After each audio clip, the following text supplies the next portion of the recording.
We talk about our own unity, and we talk about, and most importantly, our politics. Because we would want continuity. The President and us asked, what kind of advice would you give to me as far as my succession is concerned? And we told him, we are not going to give you a name, but we want to give you a person, the kind of person who has the features or character in State House. One, somebody who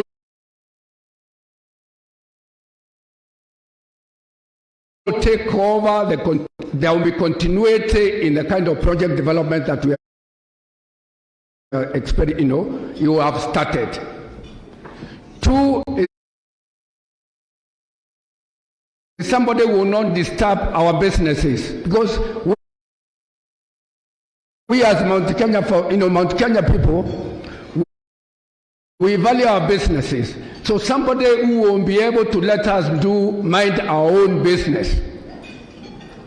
And three, somebody who we can sit down with and agree on how to go forward.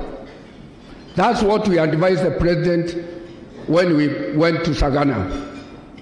So to us, politics, at this particular time when we are 304 days to the next election, we need to focus now on our politics, because our politics will define our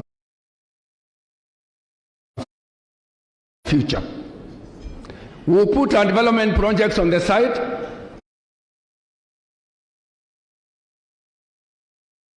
but let's talk about politics.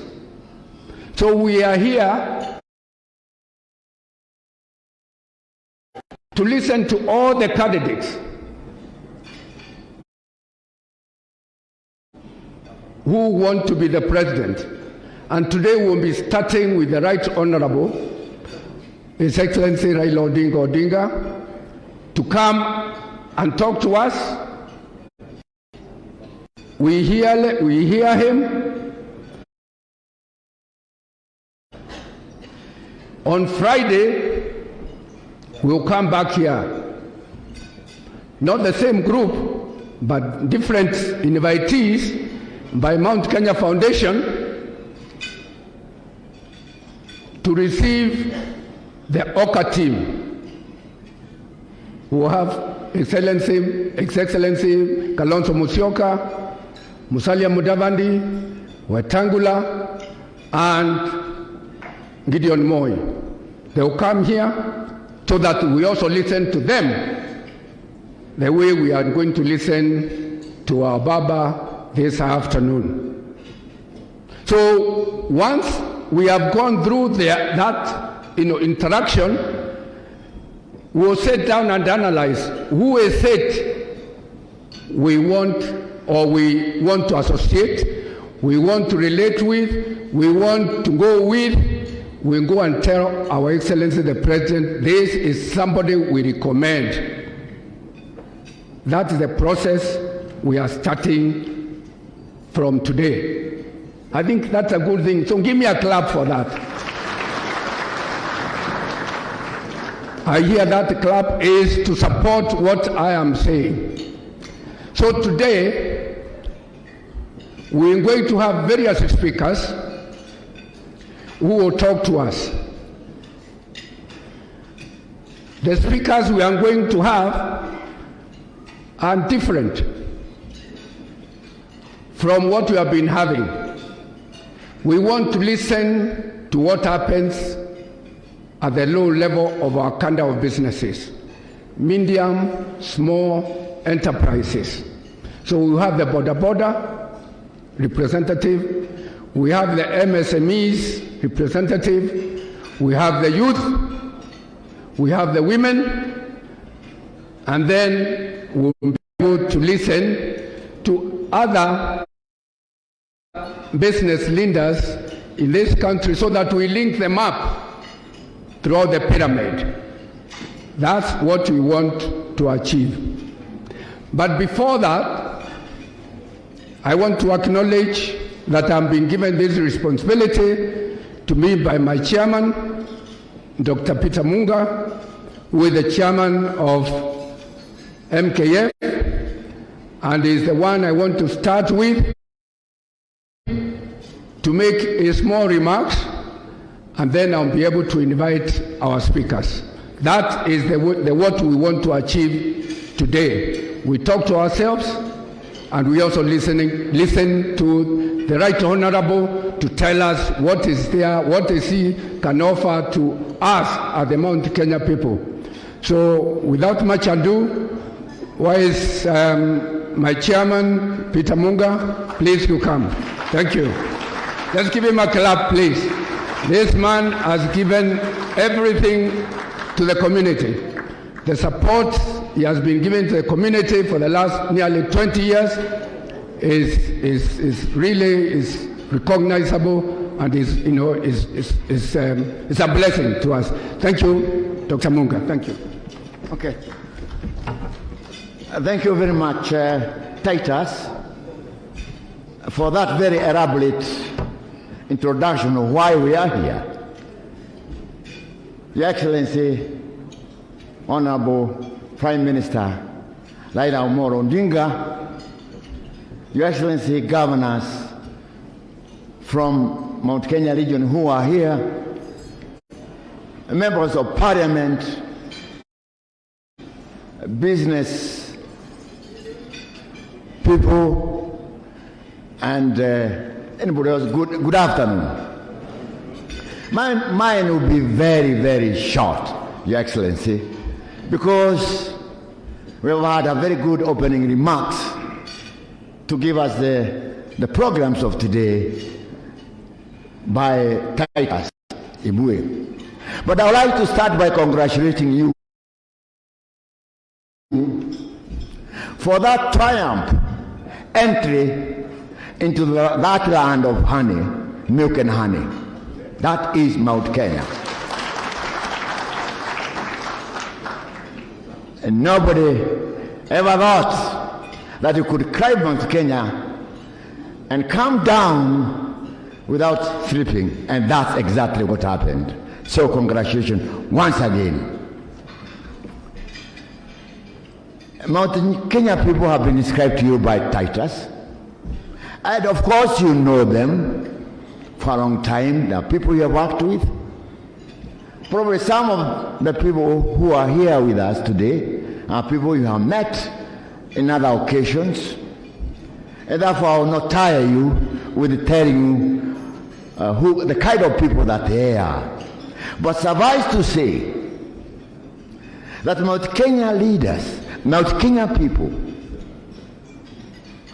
if you are going to Mount Kenya, you don't have to look for followers. You don't have to look for followers. Followers will come to you so long as you inspire them. So long as they say you are, they'll come to you. So you don't have to seek followers. There are so many other leaders in this world that have done the same and have been very successful. Namely, our first and founding father, Hayat Mzee Jomo Kenyatta, he never sought followers. But there are so many people who followed him, and in the first election, he got an overwhelming victory. The other one in that category is no other than Nelson Mandela. Mandela never sought for followers. Followers were attracted to him because of his inspiration. And when he looked behind him, he found so many people had started wondering, what are these people doing behind me? This is precisely what we saw yesterday. So many people, because of your very inspiring words and advice, they followed you. they came to where you are, willing to listen to everything that you said. So my advice, and what the people, the mountain will be looking for, is that leader who will not seek followers, but will come to inspire us with what we need and what we can do. Your Excellency, former Prime Minister, can I now introduce to you a few members, directors of MKF, who are here with us today, and I'll ask them to stand wherever they are and salute the crowd. Members of George, Eddie, Daktari, myself, and even Titus. We are a number of us, and that establishment was started in 2007. You can count the number of years that it has been in existence. It's non-political. That's why none of us has talked politics, and we are not going to talk politics today. Just like you said in that church. And actually you followed your words very strictly. Thank you. Congratulations. Those are the people who make Mount Kenya Foundation tick. Being non-political, but they are serious business people wherever they are. Let's give them a hand. As Titus said earlier on, this is the second Safari Park meeting.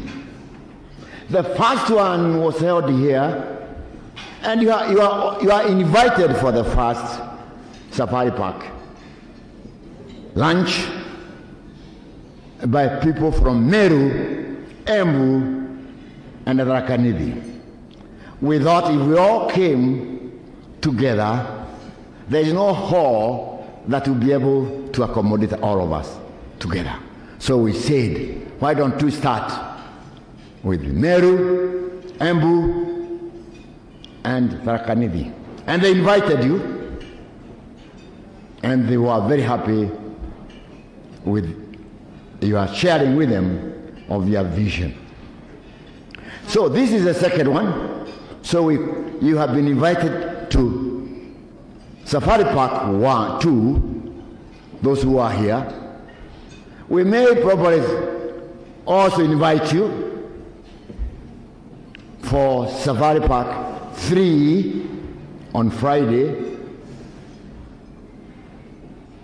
And if there be need for us to come back here again to do the post-mortem of all of our observations, we will let you know. But suffice to say that these people here, they are going to make observations and most likely make you know what the expectation would be when you occupy plot number 1 near Caledonia. And it's our prayer that all of them are praying that because of the way your entry, like Jesus actually entered Jerusalem, is the way you did in entering that land of milk and honey, the Mount Kenya region. So with those few remarks, thank you very much once again for coming. Thank you. Let's give our chairman a bigger clap. Thank you very much. Thank you, Chairman. I serve at your pleasure. Now, without much ado and bearing time, I have been instructed by our chief guest that the members of Parliament have an important bill to discuss in the House. So we need to recognize them, and then they will leave us to manage our business. So I want Mheshimiwa Kanini Kega, where are you? You just introduce the members of parliament who are here. We recognize them. Please, we will not ask you to make any speeches. Just recognize, introduce them so that you can leave at your pleasure. Thank you. Thank you, Vice Chair, Your Excellency, the Prime Minister, and all invited guests. It is true that we are gate crashers, but if you have a function without gate crashers, you know for sure that will not function. If you have a function without gate crashers, we will have a day with His Excellency. We have already agreed on the day whereby we will have those studies. We have a very critical bill on the floor of the House, the NHIF bill, and we are going to conclude today that we will give our people that help, that insurance. So that's exactly where we are heading to. So we say that we want to go and do our cardinal duty as legislators. So without much ado, I want to say that we have members of parliament. Of course, there are some who have already stepped out. We have Honorable Peter Kimani, the MP for Madhya. Begin Makofi. Honorable Duarte Gobi, the MP for Katanga. Honorable Wajiko Kibe, the MP for Gatundu North. Honorable Jane Jiro was there. I don't know where she is now. From Embu. Let's give her a clap. Let's give her a clap. This is one of Honorable Yenya Dirangu, who is our host here. Honorable Ruth Moneki was also here, but I think she has also ran to the house. We gave her coffee. We also have Honorable Geshoke Mugambi, the MP for Ohio. We also have Honorable Kareri Jama. Yule alipita lakini kura haikurudia mzuri. He's our guy. Then we have Honorable Peter Wero from Mandera. Muliona karatina jana vile ilikuwa. And then we also have our newest senator, IG Gogi. Where is our newest senator? Wapi kijana? Oh, he's here. He's here.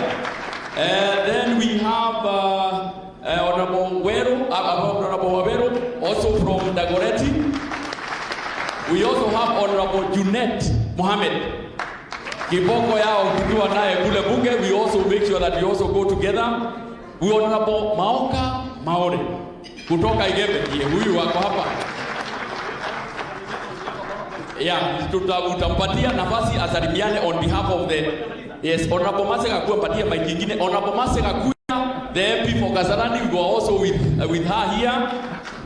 And then, yes, you can imagine yesterday, when we started the journey with His Excellency, the Prime Minister, I was the only member of Parliament in Narumono. That was the second stop. When we went to the 7th stop, we were 8 members of Parliament. Today, we are 13 who came here. You can only imagine what will happen when we have the meeting with His Excellency, the Prime Minister. You can only imagine. You started climbing the mountain yesterday.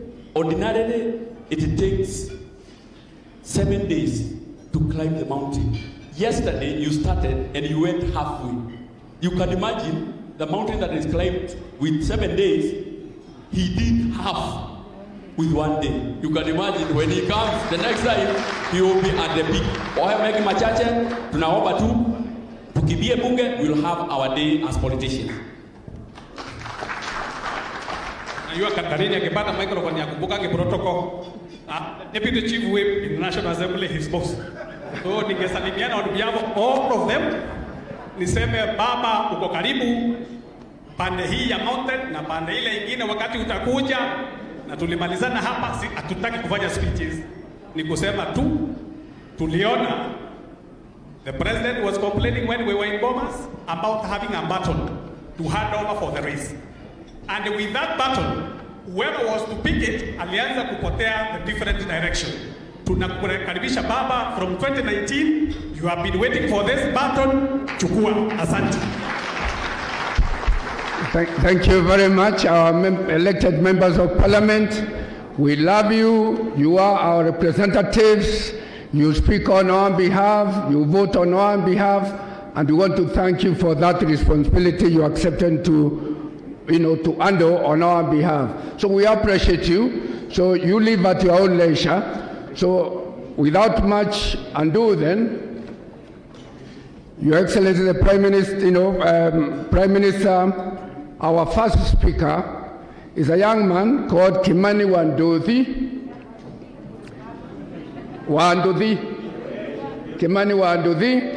Kimani is the national chairman of the Border Association, and he comes from Nyandarua. So Kimani, okay. 2 minutes, Kimani, maximum 3. His Excellency, former Prime Minister, governors, CES, wabunge na wanabiashara. Habari zenu tena. Mimi naitwa Kimani Wanduthi. His Excellency Prime Minister, Duthi ni bodaboda.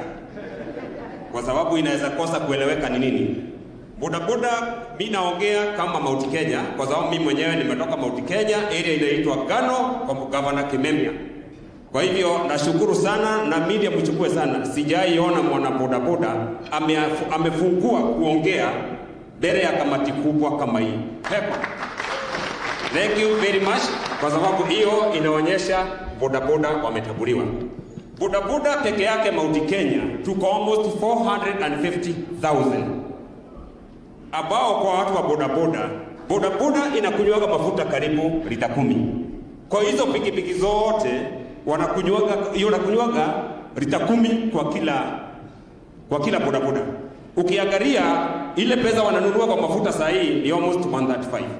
Unaona kwa zile pesa ina circulate within Mount Kenya kwa bodaboda, ambao bodaboda Prime Minister ndio siafu, kwa sababu bodaboda wako kona yote ya vitongoji. Mimi najua hapa hakuna mtu ambaye hajui bodaboda. Lazima either uko na mtu wa bodaboda ama kuna familia inajua bodaboda. Bodaboda Prime Minister ziko na challenge. Na bodaboda Prime Minister kuna challenge mingi sana, na uzuri Prime Minister utanipata Kisumu. Ukienda Kisumu inaitwa Odhiambo. Kwa sababu wale vijana ni marafiki zangu, na ukienda Siaya kwa mheshimiwa Orengo hata huko naitwa Odhiambo. Kure natambulika hata kuliko kwetu Kikuyuni, kwa sababu kiti yoyote ya bodaboda ikitokea mimi ndiye wa kwanza kupeleka huko. Hizo pikipiki mnaona watu wa bodaboda wananunua huko kwa pesa kidogo kidogo, ni mimi niwapelekea ama Mastercard. Tuna challenge sana bwana mheshimiwa Prime Minister, ambao sana inatokeaga kwa kwanza wabunge vile mnaelekea huko, mambo ya NHIF is a challenge. Watu wetu wa bodaboda wanaumia sana wakipata ajali. Kwa hivyo hiyo bill ya NHIF tafadhali edeni muipeleke na ipite, kwa sababu watu wetu wanaumia sana. Kuna challenge nyingine, although kulitengenezwa tax force ambao mimi niko hiyo member, ambao tunatengeneza mikakati ya management ya bodaboda. Lakini challenge ile kubwa tuko naye ni sako, hakuna sako ambao imesimama. Lakini najua ile Prime Minister ukiingia utatutengenezea sako whereby watu wetu wanaweza enda wanachukua pesa kidogo huko, pesa ambao haina interest mingi, ili na waanza kwa sababu watu wengi karibu 75% ya watu wa bodaboda si wenye pikipiki. Wao ni kupewa, wanapewa pikipiki, wanalipa kitu kidogo. So tukitengenezewa sako bwana Prime Minister, hiyo sako itasaidia tuinue hadhi ya hao vijana. Bodaboda tu ndio ile sector, either polisi, askari, military, director wote majioni yake kwa bodaboda.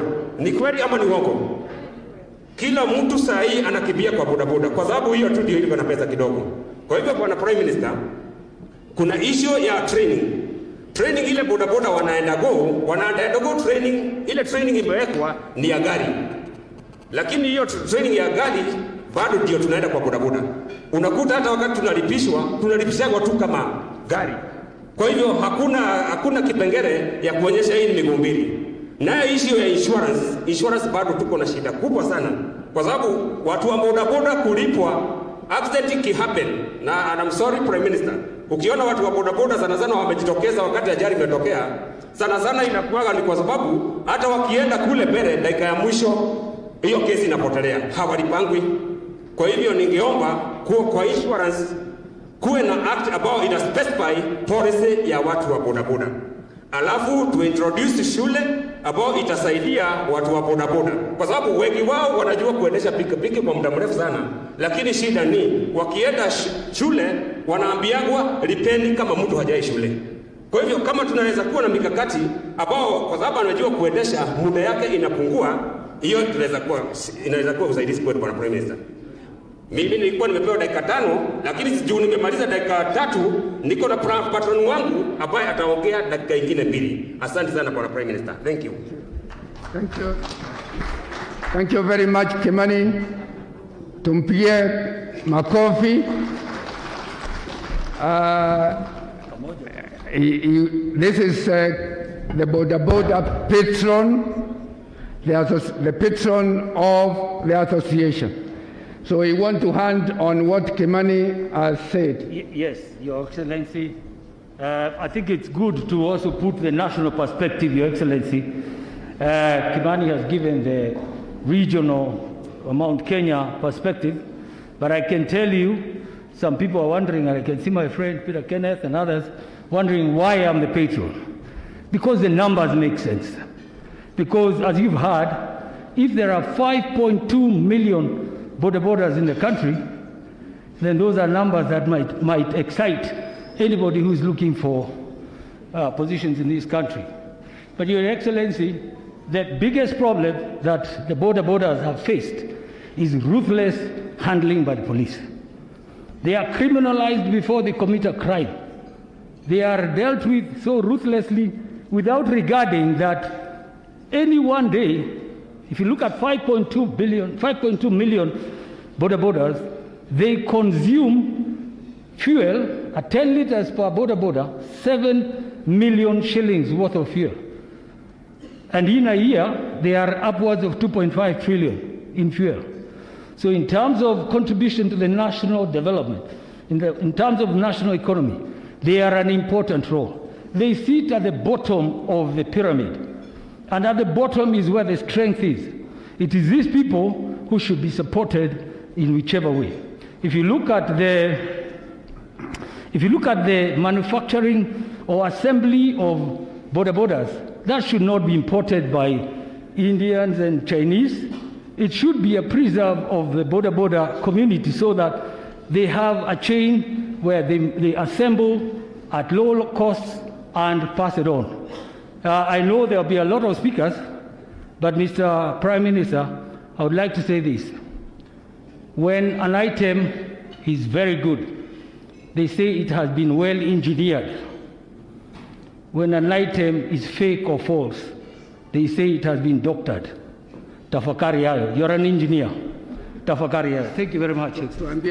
My name is James Moreu, and I sit as the patron of the United Bodabodas Association, a place where I enjoy helping and working with these people, and I look forward to supporting you in any way and supporting this because it's a cause for this country. 5.2 million people cannot be ignored. Thank you very much. Let's give one Mureu and Kimani a better clap. Thank you so much, Your Excellency. The next speaker is Sami Karanja. Sami is the CEO for an association of micro, small, and medium enterprises. As enterprises, that they have their own association. So he is the chief executive of that association. So we want to invite you, Karanja, please. 3 minutes. Thank you very much. Good afternoon, Your Excellency, the governors, members of parliament, traders. Good afternoon.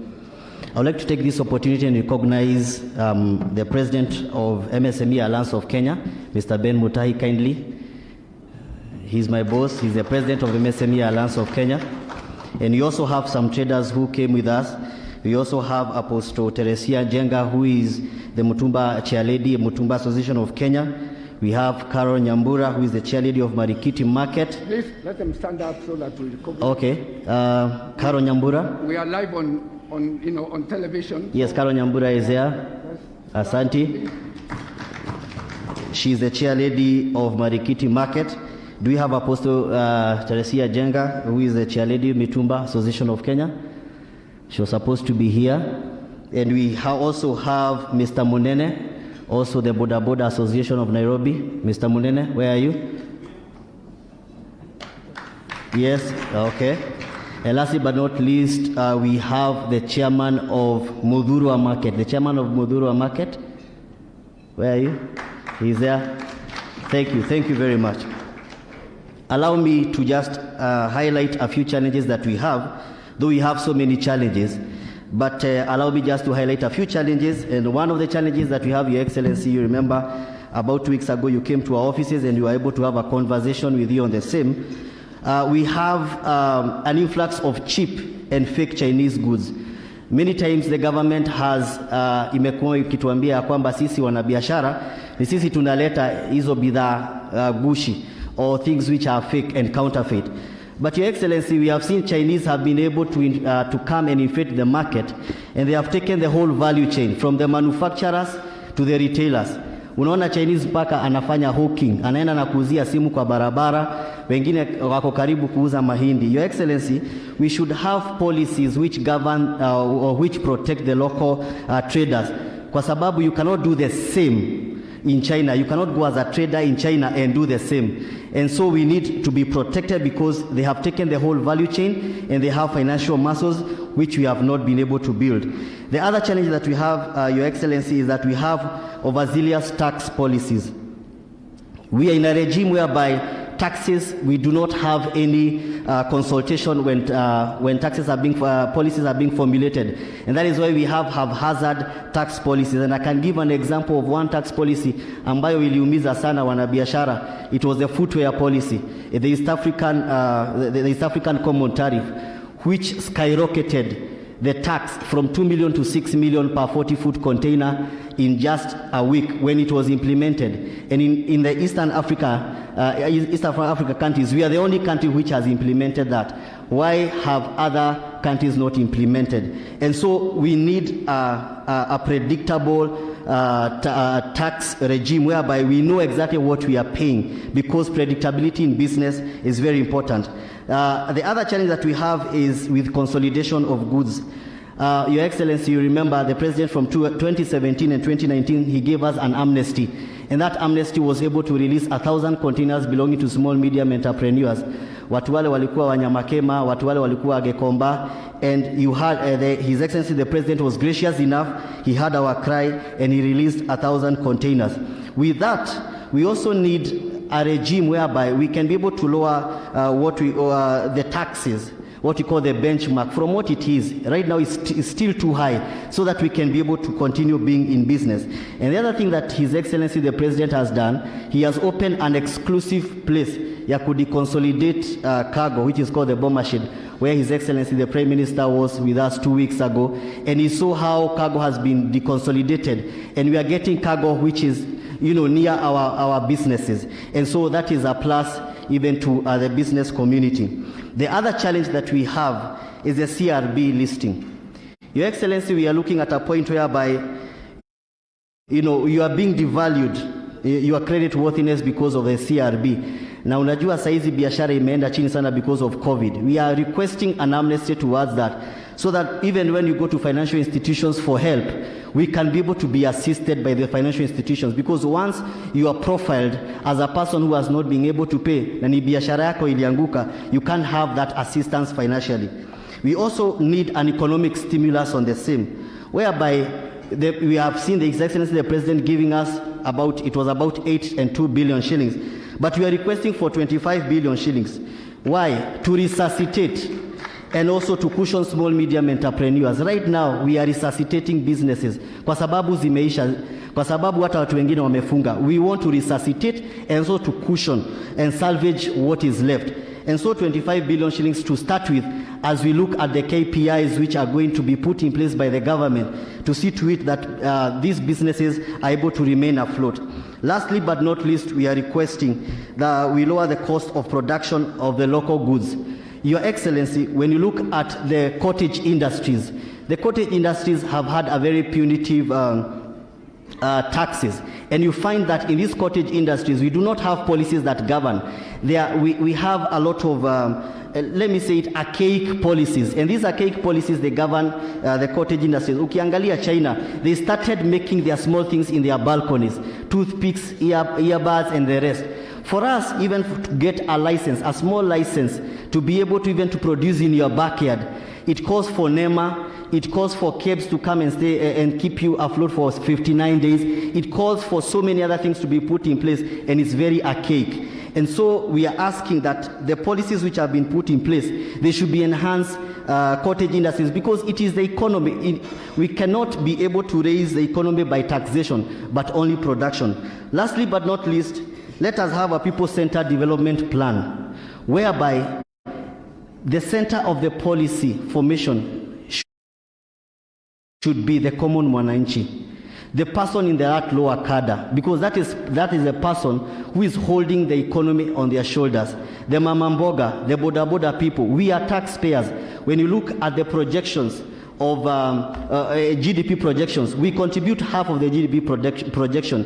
If the projection is 6%, 3% is contributed by small medium entrepreneurs. So we do pay taxes. So we are asking kindly that let us have a people-centered policy or economic policy so that you can be able to resuscitate our economy. Asanteni sana, and God bless you.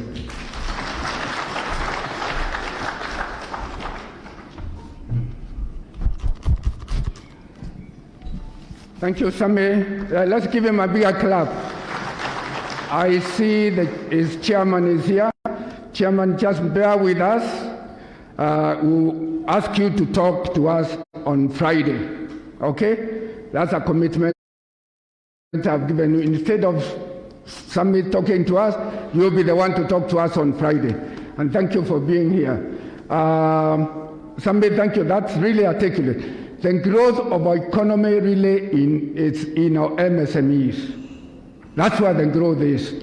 And that's why we would want to emphasize, and this is the reason why we invited those people, so that they will be able to express themselves. So the next person that I'll call is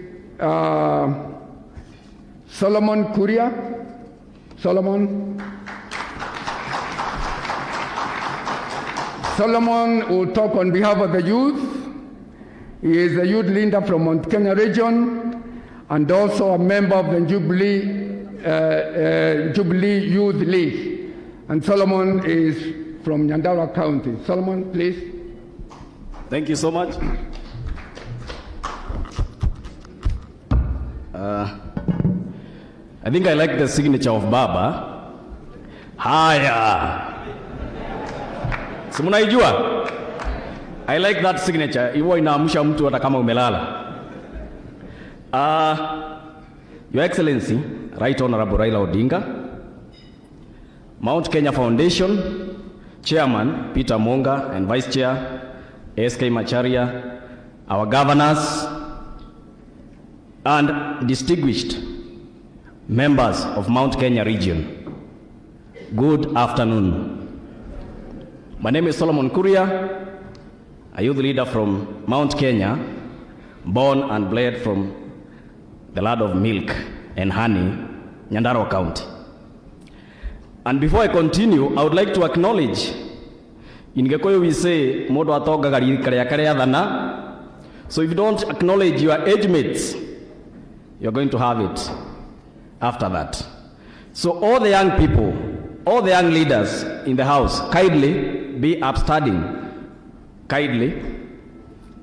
We have so many of them, as you can see. So many of them. Asanteni sana to get. And because I can see the vice chair is standing right next to me here, sababu nataka kunisukuma niende haraka. Right Honorable, I would like to tell you, to begin by saying that just like Kenya it is, 75% of the population is young. That is not an exception in Mount Kenya. So we are that many, and therefore our problems are also many. But let me start by acknowledging that we know Baba, when you were saying you are not tosha in Mount Kenya, ama hauwezi, you still came here to our region and picked our sons and daughters and made them something. We know Shebesh, when she was young, you sent her to parliament. We know Mwaura, you sent him to parliament, even when we said no to you. So the things we are going to say here, we know now, you'll put them somewhere in your heart so that you acknowledge and fulfill them. One, the biggest elephant in the room is unemployment amongst young people, my peers. So we would like you to tell us your plan to handle that. And even as you handle it, I would like to guide you a little bit on what is the biggest elephant in the room. Employment in this country has not been proportional. Look at the police force, look at the army, look at the allocation of slots in government departments. It is sometimes given per constituency. We would like you to look at that with regard to population, because sometimes our numbers betray us. I would like you to also consider this. We say the biggest treasure you can give to your children in Mount Kenya is education, because hakuna mashamba, iliisha. But now we are worried because help allocation has been reduced. If you look at the amount allocated today and the amount that was being allocated before, the numbers are low. Not forgetting that the bill in parliament that was supposed to even reduce the interest failed at the committee level. So kindly address that. We need help increased, and by the way, it can be made a grant, where sometimes you have seen people stealing money that can fund a whole education ministry in this country. So make it a grant, give it to people, and have many joining in. Number 3, AGPO, another elephant in the room. We need an overhaul in that. We are seeing young people being allocated contracts at the national and the county level. It's okay to allocate me a contract, yes? But are you aware that I have a problem with financing? So we'd like AGPO to be attached with LPO financing and set aside a kitty for that. And we have actually discussed and agreed, out of the kitty we'll set for the whole country, we need 10 billion for LPO financing on government contracts to young people. Tax relief. You know, some of these things we were talking about them in the BBI. I'm sorry, I'm not supposed to even mention BBI, but tax relief to businesses owned by young people. Yes. So, we would like young people who own businesses to be given tax reliefs, at least 4, 5, 6, or 7 years, until they are able to stand. I read the story of SK Masharia, and I've heard it from him. He traveled from here to America, I think, within 8 months. So now, help us make it easier. We don't need to travel all that or do other bigger things. You only need to give us tax relief. Kuna kitu ingine moja hapa, digital economy. I don't understand why today free Wi-Fi is not everywhere in the corner of this country. We should have ICT hubs in every village or in every ward, and Wi-Fi free. Money is in the digital world today. Any presidential candidate or any president who will bring that, he will have covered millions and millions of young people. Let me talk about CLB listing. And we have discussed this and said, why don't we have a limit on the amount? If you forfeit, you are listed. We have seen young people being listed for as low as 100 Kenya shillings, 100, 200. Why don't we have a capping for that? And we have agreed, by the way, to start a business for a young man, I will need at least 20, 30, or 50K. So if I have forfeited any amount above that, put me in that CRB. If I'm below that, my friend, I'm still struggling, I will pay it. So CRB should be put at 50K for the forfeiters. Decentralization of government services. Your Excellency, President Uhuru Kenyatta gave us Huduma centers for every county. We now need Huduma centers at the sub-county level, so that our people travel shorter distances to get government services. This one, please kindly take note of it.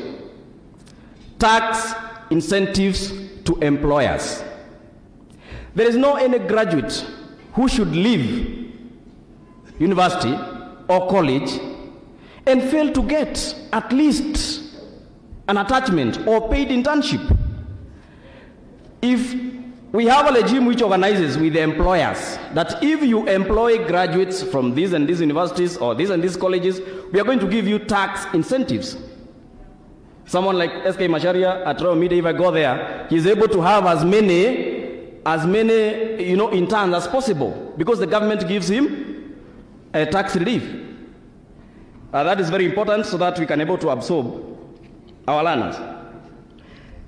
Two last points. One, very important, and I will say this when I'm very sorry, that every home in Mount Kenya is struggling with at least 1 or 2 drunkards. That's a fact. And we don't have to run away from that. We need to say, what is the permanent solution to alcoholism in Mount Kenya? It is the manufacturers of cheap and illicit brews. So let us cut the problem from the head.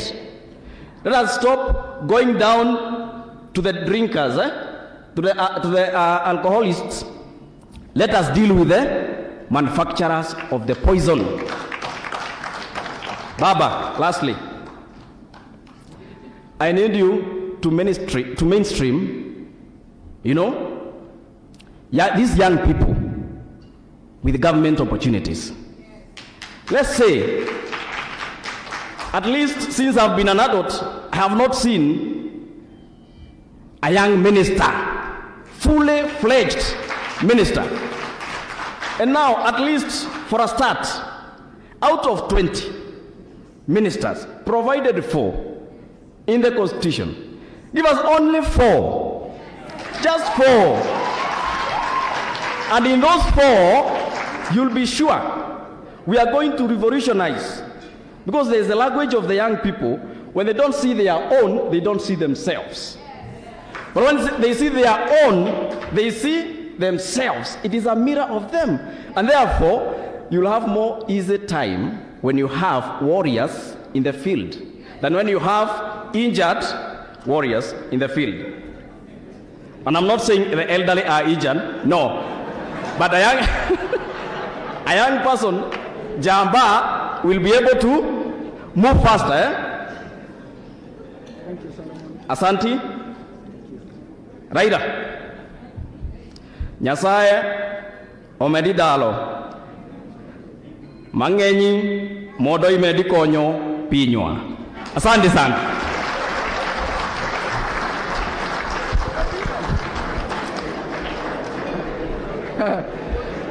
Solomon, that's in Greek. Can you translate? Let's give Solomon a clap. These are the leaders of today, not even tomorrow. And when you have a young man articulating, issues like that and with suggestions, I think we respect it. Let's give them a clap again. Thank you very much, Solomon. Our fourth speaker, Right Honorable, Your Excellency, is Peter Muchiri. Peter Muchiri is the chairman of National Council of Persons Living with Disabilities. Mount Kenya Foundation values those members of our society, recognizing that being disabled does not mean that you're unable to do anything. So Peter, karibu sana. Thank you so much. Right Honorable. 3 minutes, Peter. Thank you. Right. Right Honorable Prime Minister Raila Odinga, eminent business people of Mount Kenya, and distinguished guests, good afternoon. Your Excellency, I will deal with issue concerning persons with disability in our country. And first of all, me recognize persons with disability in this house. Kindly, because majority of them are seated down, you can just wave wherever you are. Thank you so much. Right Honorable Prime Minister, you are on record. You are the first person to appoint a person with disability in this country to the highest office of this land. And I'm saying this because Senator Waora was your advisor on issue of disability. So you're on record on issues of disability. Let me say this, on issue of representation of persons with disability. 17 counties in our county assemblies, we don't have a representation of persons with disability. We would like all the 47 counties to have a representation of persons with disability. And that is in our constitution. Another thing, I remember when we went in Limeru during the BBI, Right Honorable, we said as persons with disability from Mount Kenya and Kenya at large, the 5% must be immediate in all appointive and elective positions. Why are we saying this? This will give an opportunity to persons with disability so that they can represent themselves. And we usually say, if you are not in the table, you are in the menu. Let me say this, Right Honorable. AGBO, my friend Solomon has talked about AGBO, access to government procurement opportunities, which His Excellency the President started big program for the vulnerable groups, women, youth, and persons with disability. For us, as persons with disability, we would like a kitty whereby LPO financing for persons with disability is taken care of. Why are we saying this? Because persons with disability, they will go and secure a tender with the government. But at the end of the day, we don't have financing actually to do that job. That is why, under your administration, we would like persons with disability to have a revolving fund, whereby this revolving fund of LPO financing, persons with disability can do jobs. What about assistive devices? If I didn't have this assistive device, this is a mobility for any Kenyan who has a disability. And we usually say everyone is a candidate of disability at any given time. So we would like your administration, Right Honorable, government to provide free assistive devices to all Kenyans. And that is very important. Another thing, Right Honorable Minister, is about businesses for persons with disability. We are challenged by licenses across the country. We would request the licenses to be waived for persons with disability, so that because persons with disability are the most vulnerable group in this country. So we must give them room so that they can work freely without any fear. Lastly, let me mention this. The Right Honorable Prime Minister, we recognize you and your party, ODM. Your party has the highest disability league in this country, which is efficient. And my colleague Kakiri is the chairman of that league. And we usually interact as persons with disability in this country. So we would like under your administration, at least persons with disability to have a stake. Also, we are requesting a cabinet position for persons with disability in this country. We have a lot of issues, but we believe under your leadership, we will go places. Thank you so much, and God bless you, all of you. Thank you. Thank you, Peter. Thank you so much for that. That's very passionate. I'm sure the leadership is listening. Our next speaker, Your Excellency, will be a woman by her own right, who has been a member of parliament one time or another. She is now a commissioner in the Gender Commission. This is none other but Priscilla Nyokabi. I know Nyokabi could be having a 100-page statement to make, but I want her to shorten it to 3 minutes. Thank you very much, Priscilla. Thank you. Thank you very much, Vice Chair. Our chief guest and our father. In Kikuyu, we say our. We do not have a B in Kikuyu, so tugaga Fafa. So Fafa, very happy to be here today. Our governors, the foundation, the chair and the vice chair, our members of parliament, all distinguished guests. We are truly, truly happy to be here today. Very, very, very delighted to be part and to be on the right side of history. Every time the mountain and the lake have come together, good things have happened in our country, and we are looking forward to that as well. A lot of our history is about the mountain and the lake coming together. Kina mama, hi. I speak on behalf of the women of Mount Kenya. Thank you very much. And we will take you to the ground. We will take you to the ground to kuonyeshe Firirinda when we are in Mount Kenya. Just very quickly on some of the key points that we want to raise. One is on peace and stability. That the Mount Kenya woman, we need an award for being the woman who has been married in every corner of the country, for being a cohesion agent. It is therefore very important for us, Baba, that we have peace and stability in our country. Our women are in every corner of this country. Our families are in every corner of this country. We really do need peace and stability. We are cohesion agents. Sisi tumeolewa kila mahali, hata huko Nyanza, our sisters wako settle. Peace and stability, very important for us. Every time there is post-election violence, we cry very much. 2007 na hata juzi kule Laikipia tumelia sana. Kuna mama alitoka Kuresoi wakati wa 2007, mzee wake akauliwa kule. Akakuja Olmoran, tena akapatwa na violence kule Olmoran. We really, Prime Minister, want you to assure us of peace and safety in our country.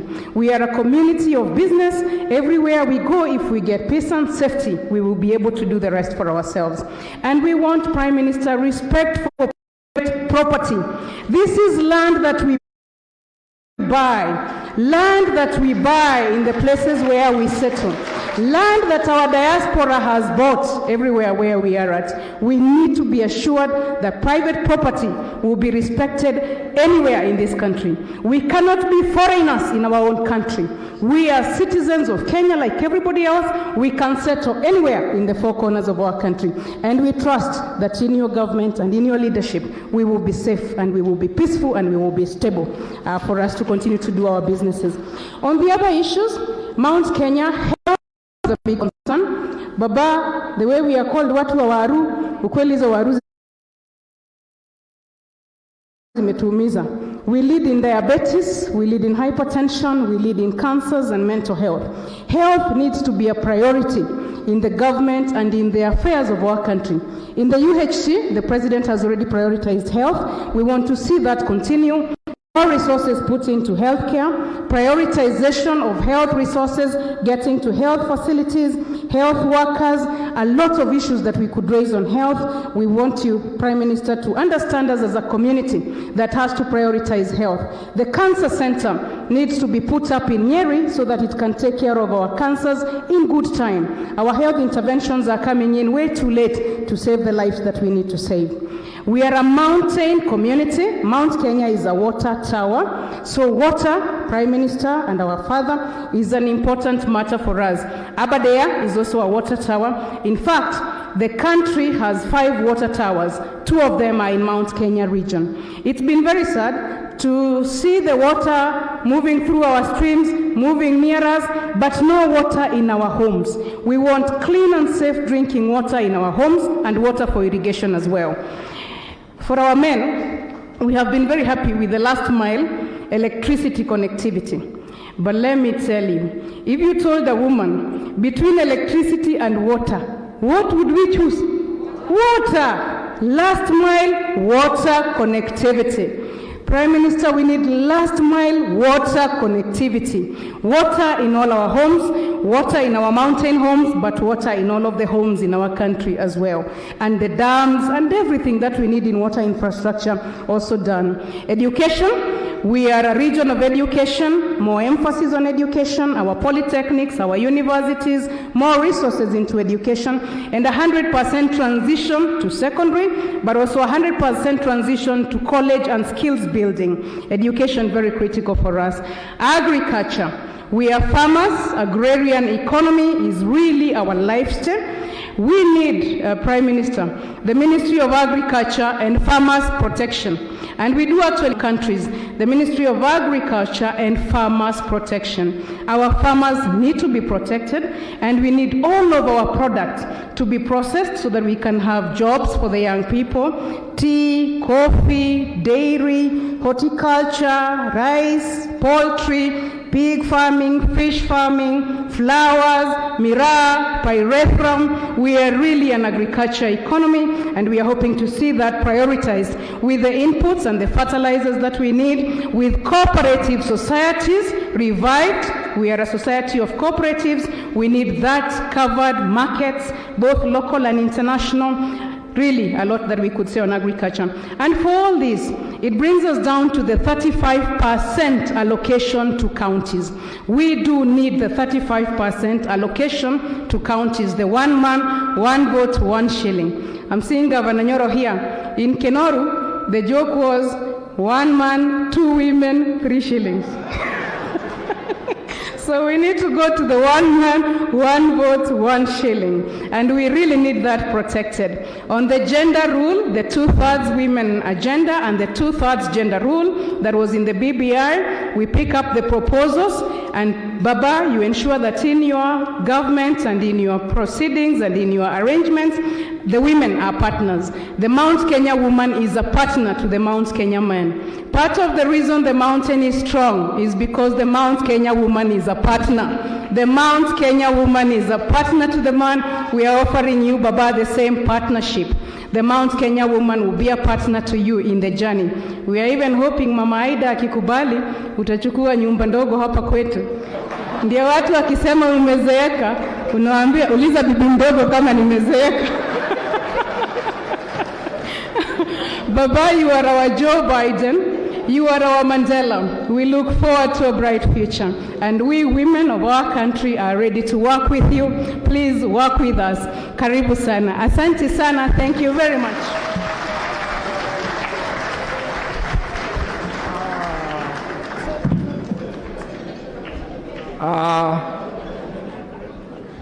Thank you very much, Priscilla. That statement you have made, I know you could be having one supporter here in the name of Dr. Oburu Odinga.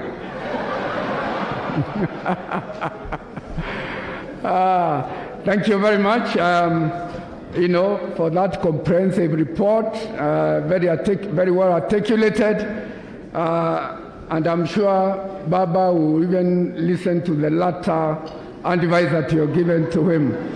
Our next speaker, Your Excellency, by the way, Peter Muchiri comes from Kiambu, Priscilla comes from Nyeri. Then we're going to have our next speaker, who is Honorable Member of Parliament from Molo in Nakuru County, by the name of Mheshimiwa Jenga Mungai. Let's give him a clap. Jenga is one of our elders. He has a lot of history that he can talk to us about. And it's important, you know, history repeats itself. It's important for us to know history. And so Jenga will talk to us a little bit about history, lest we forget. So Mheshimiwa Jenga, karibu. Asante sana. Your Excellency, Bwana former Prime Minister, Baba, Chairman wa Mount Kenya Foundation, your deputy of course, SK Macharia, our governors, na viongozi wote ambao mmefika siku ya leo. Nataka nichukue muda mfupi sana, hata ingawa si mfupi sana, lakini kabla sijasema chochote, mimi nasumuza kwa niaba ya wazee. Wale ambao walikuwa mbele yangu wamesema kwa niaba, hata kama mliwaona, ya vijana. Wazee ambao tunafanya pamoja hapa, tafadhali msimame popote mlipo. Waliotoka kila sehemu, simameni. Mimi naona ninyi huko, yes, Gaidhuma, naona Maigwa, naona Kegoshi, naona nyote, naona wewe ndugu yangu, nyote asanteni. Naona Bwana Mungai kutoka Kiambu, asanti. Ndugu zangu, siku ya leo mimi nataka tu kusema kwamba taifa ambalo halina historia,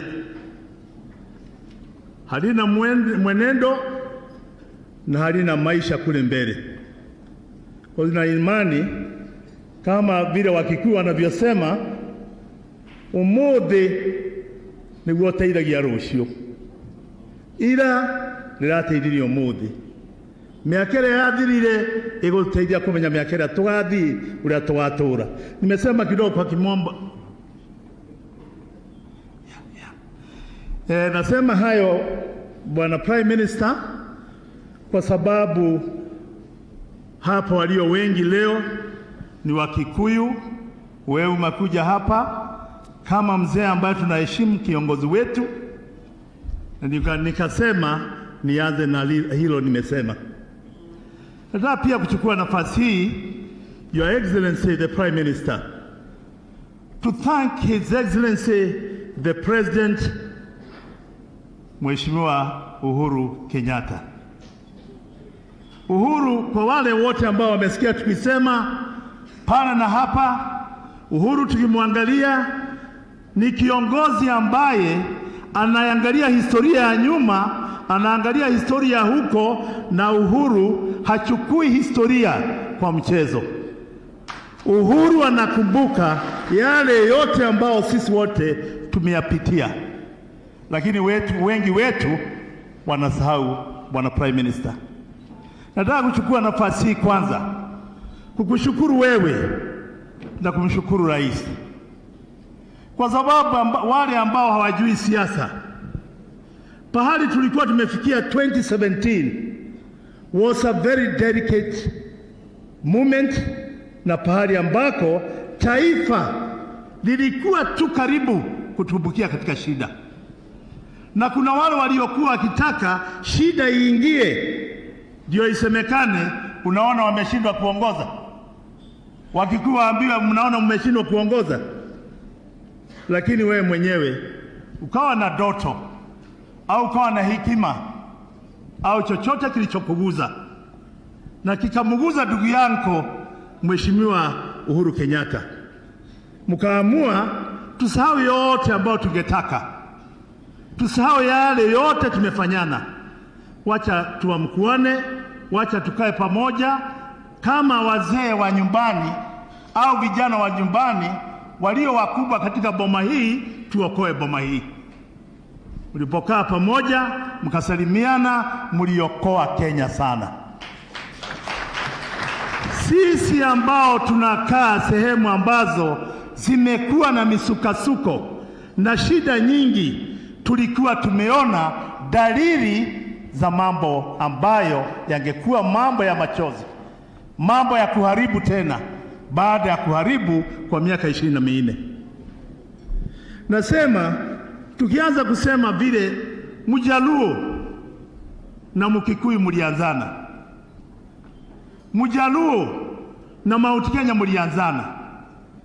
mlianzana wakati wa campaign ya kumuondoa mbeberu Kenya, na hilo lilikuwa ni jambo ngumu kabisa kumuondoa mbeberu Kenya, lakini nyinyi mkaamua. Baba yako Jaramogi Oginga Odinga alikuwa mbunge wakati ule, na ninafurahi mimi niliserve parliament for 20 years, so nilikuwa ninasoma yale yote ndani ya Hansard Mheshimiwa Jaramogi Oginga Odinga alikuwa akisema katika bunge akimtetea Kenyatta. Mimi mwenyewe ninakumbuka baba yangu na wale wazee wa zamani, kwa sababu damu yangu ilikuwa bado iko na siasa, vile mzee Kenyatta mwenyewe alikuwa akitetea Kenya hata akiwa katika jela. Na wakati ulipofika kukawa kuna vyama viwili ambavyo vinashindana, chama kimoja kina uwezo wa mbeberu kipesa na kikila kitu, chama kingine kilikuwa na uwezo wa Mwafrika aliyekuwa maskini na hakuwa chochote, kikawa KANU. Baba yako na mzee Kenyatta, baba mwanzilishi wa taifa hili, akiwa jela, njia yote waliotumia ndio waweza kuwasiliana, waliitumia wakawasiliana, wakaona lazima tumpiganie Kenya, tuokoe Kenya kutoka utumwani. Baba yako akaanza kupigania uhuru Kenyatta, paka akamuita Mungu wa pili wa Kenya. In parliament, I remember I saw it. He was chased out for saying Kenyatta is a god of Kenya. Na aliambiwa unasema a leader unto darkness is a god of Kenya. He had a lot of trouble in that parliament. That is what it is in the Hansard and in the history of Kenya. Nakumbuka mzee Kenyatta mwenyewe, kulikuwa na ukabila mwingi ulikuwa umeanza kuingizwa na mzungu. Mambo ya kiutamaduni ikaanza kuingizwa na mzungu. Wakikuyu mnawezaje kufanya kazi na Wajaluo? Mila zao na zenu haziambatani. Ninyi na wale muko tofauti hii na ile. Mimi nakumbuka baba zetu na historia ambao tunayo. Mzee Kenyatta alisema, ndugu zangu wa watu wa Mount Kenya, Wameru na Waembu na Wakikuyu, hamutaweza kunitoa jera kama hamuungani na wengine. Lazima taifa liunganishwe tuweze kupata ushindi wa mzungu aliyetufanya watumwa. Kenyatta akafanya kazi kubwa, na mimi nashukuru watu wa Mount Kenya, Wadharaka, Wameru na Waembu na Wakikuyu walimsikiza Kenyatta hata kama alikuwa kule gerezani. Nakumbuka baba yangu mimi mwenyewe na baba wengine ambao tuliwasikia wakati ule. Bado hata kama nilikuwa mchanga, nilikuwa na damu ya mwanasiasa. Mimi bana mwanasiasa. Mtu amekaa bunge miaka 20 hapana mwanasiasa.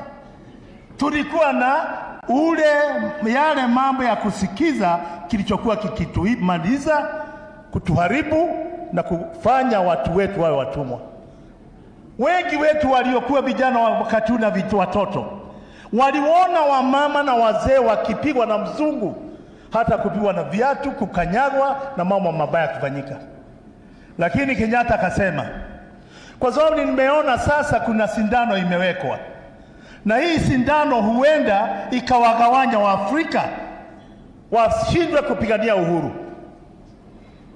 Kenyatta akasema, Wakikuyu wenzangu, Wameru wenzangu, wakati wa kukua na Tharaka Nithi kulikuwa na Meru na Embu. Wakikuyu wenzangu na Wameru na Waembu, kura ya kunitoa njera haitawekwa na kutairishwa. Orudo ndo itagia goma. No orudo gaikia kura. That's what Kenyatta said. If somebody can interpret it for you, Your Excellency. oru na nimuraigwa niguo kwathira na aria mo niguo gwathire eske macharia ni jwe no history na thuria me haho the na George Mo ni jwe ni owe ati Kenyatta no wa coinire he coined and it is spread all over the country like wildfire to the Kikuyus, Meru and Embu. Kwamba kutairi sio kutakaoweka kura kwa debe, sio kutakaomtoa Kenyatta kwa jera, ni umoja wa wananchi. Mumushike Raila, mumushike Odinga, Jaramogi Oginga Odinga, mukae na yeye, mumusikize, musikie James Gishoro, musikie viongozi wote kina Dr. Mungai, kina Tom Mboya, mukiongozwa na Odinga anayenipigania, mjue ya kwamba kutairi hakutanitoa jera, kitakachonitoa jera ni umoja wenu wa Kenya. Kweli bana kweli? It is history that is clearly known. Then my question, very simple, is wazee walipigania uhuru, nika mwisho tulipata uhuru. Watu walienda Lancaster House wakiongozwa na kina Tom Mboya, kina James Gishoro. Baba yake Raila, Jaramogi Oginga Odinga, alikatazwa kwenda Lancaster House. Kwa nini alikatazwa kwenda Lancaster House? Jaramogi alikatazwa kwenda Lancaster House because they knew he was going to interfere so much with the constitution making in London as he fought for Kenyatta. Akaambiwa hataenda huko, na hakuenda. Wacha tuseme alikuwa saa yote mzungu, mtu anashika shingo, alikuwa ni Jaramogi Oginga Odinga asimtetee Kenyatta. But Jaramogi aliendelea. Wakati wazee walienda Lancaster House, ninyi wenyewe mnajua katiba iliyokuja Kenya haikuwa katiba ya KANU, hata ingawa ninyi mlikuwa na nguvu kama KANU. Katiba iliyokuja Kenya ilikuja katiba ya KADU, kwa sababu KADU ilikuwa na nguvu kwa sababu ya nguvu ya mbeberu. Lakini ilipofika hapa, unajua kabisa bado Kenyatta alikuwa anawasiliana na Jaramogi, walitembea uwanjani kuwalaki walipokuwa wakirudi, lakini Jomo akasema katiba ambayo imefika ni katiba ya Wakenya, hapana ya KADU au KANU. Wakaingia Kenya. Walipoingia Kenya, ndugu zangu, wakaanza mambo ya ushindano. KANU na KADU wakaenda kwa debe. Na waambie ndugu zangu, isipokuwa ni Jaramogi Oginga Odinga akawashika Wajaluo, akawashika wengine waliokuwa na ungana na hawa, mzee Kenyatta alikuwa jela. Wale ambao walikuwa na hapa hakuwa na uwezo kama wa Kenyatta, lakini Jaramogi alikuwa na uwezo mwingi sana. Walipokwenda kupiga kura, KANU ikashinda. The first prime minister akawa mzee Jomo Kenyatta. My question, ndugu yangu deputy wa Mount Kenya Foundation, wewe ni mtu umeona vile mmefanya kazi nyingi na wazee hapa ambao wako hapa. Kama Kenyatta hangekuwa the first prime minister, the language you talk today, you'll never talk it. The money our young people are being given there to betray themselves, not betraying their fathers or their country, but they are betraying themselves. Hawangekuwa wakipata. The geographical spread, ninyi ndugu zetu wa Mount Kenya, the geographical spread you have in this country, hamungekuwa naye. Biashara kuingia Nairobi, wakati ule tulikuwa vijana, tulikuwa tunajua. Biashara ambazo mko nazo Nakuru, Eldoret, Kitale, Mombasa, hata Kisumu kwenu mzee Raila, si mimi nakujanga huko, mimi najua mahali mengi 800, hamungekuwa naye. The first prime minister alisaidia kazi ikawa sawa. The first prime minister alisaidia Kenya kupata uhuru tukawa vile tulivyo sasa. Hiyo ilikuwa ni daraja Mwenyezi Mungu alijenga, akasema Kenya itavukia hapa ndio mpate uhuru ambao mko nao sasa, na uhuru ambao ninyi wenyewe are really enjoying. Whether you come from Kikuyu community, or Mount Kenya, or Luo community, or from whatever community, all of us are enjoying the freedom and the liberty our forefathers gave us. If it were not for that unity, where would we be by now?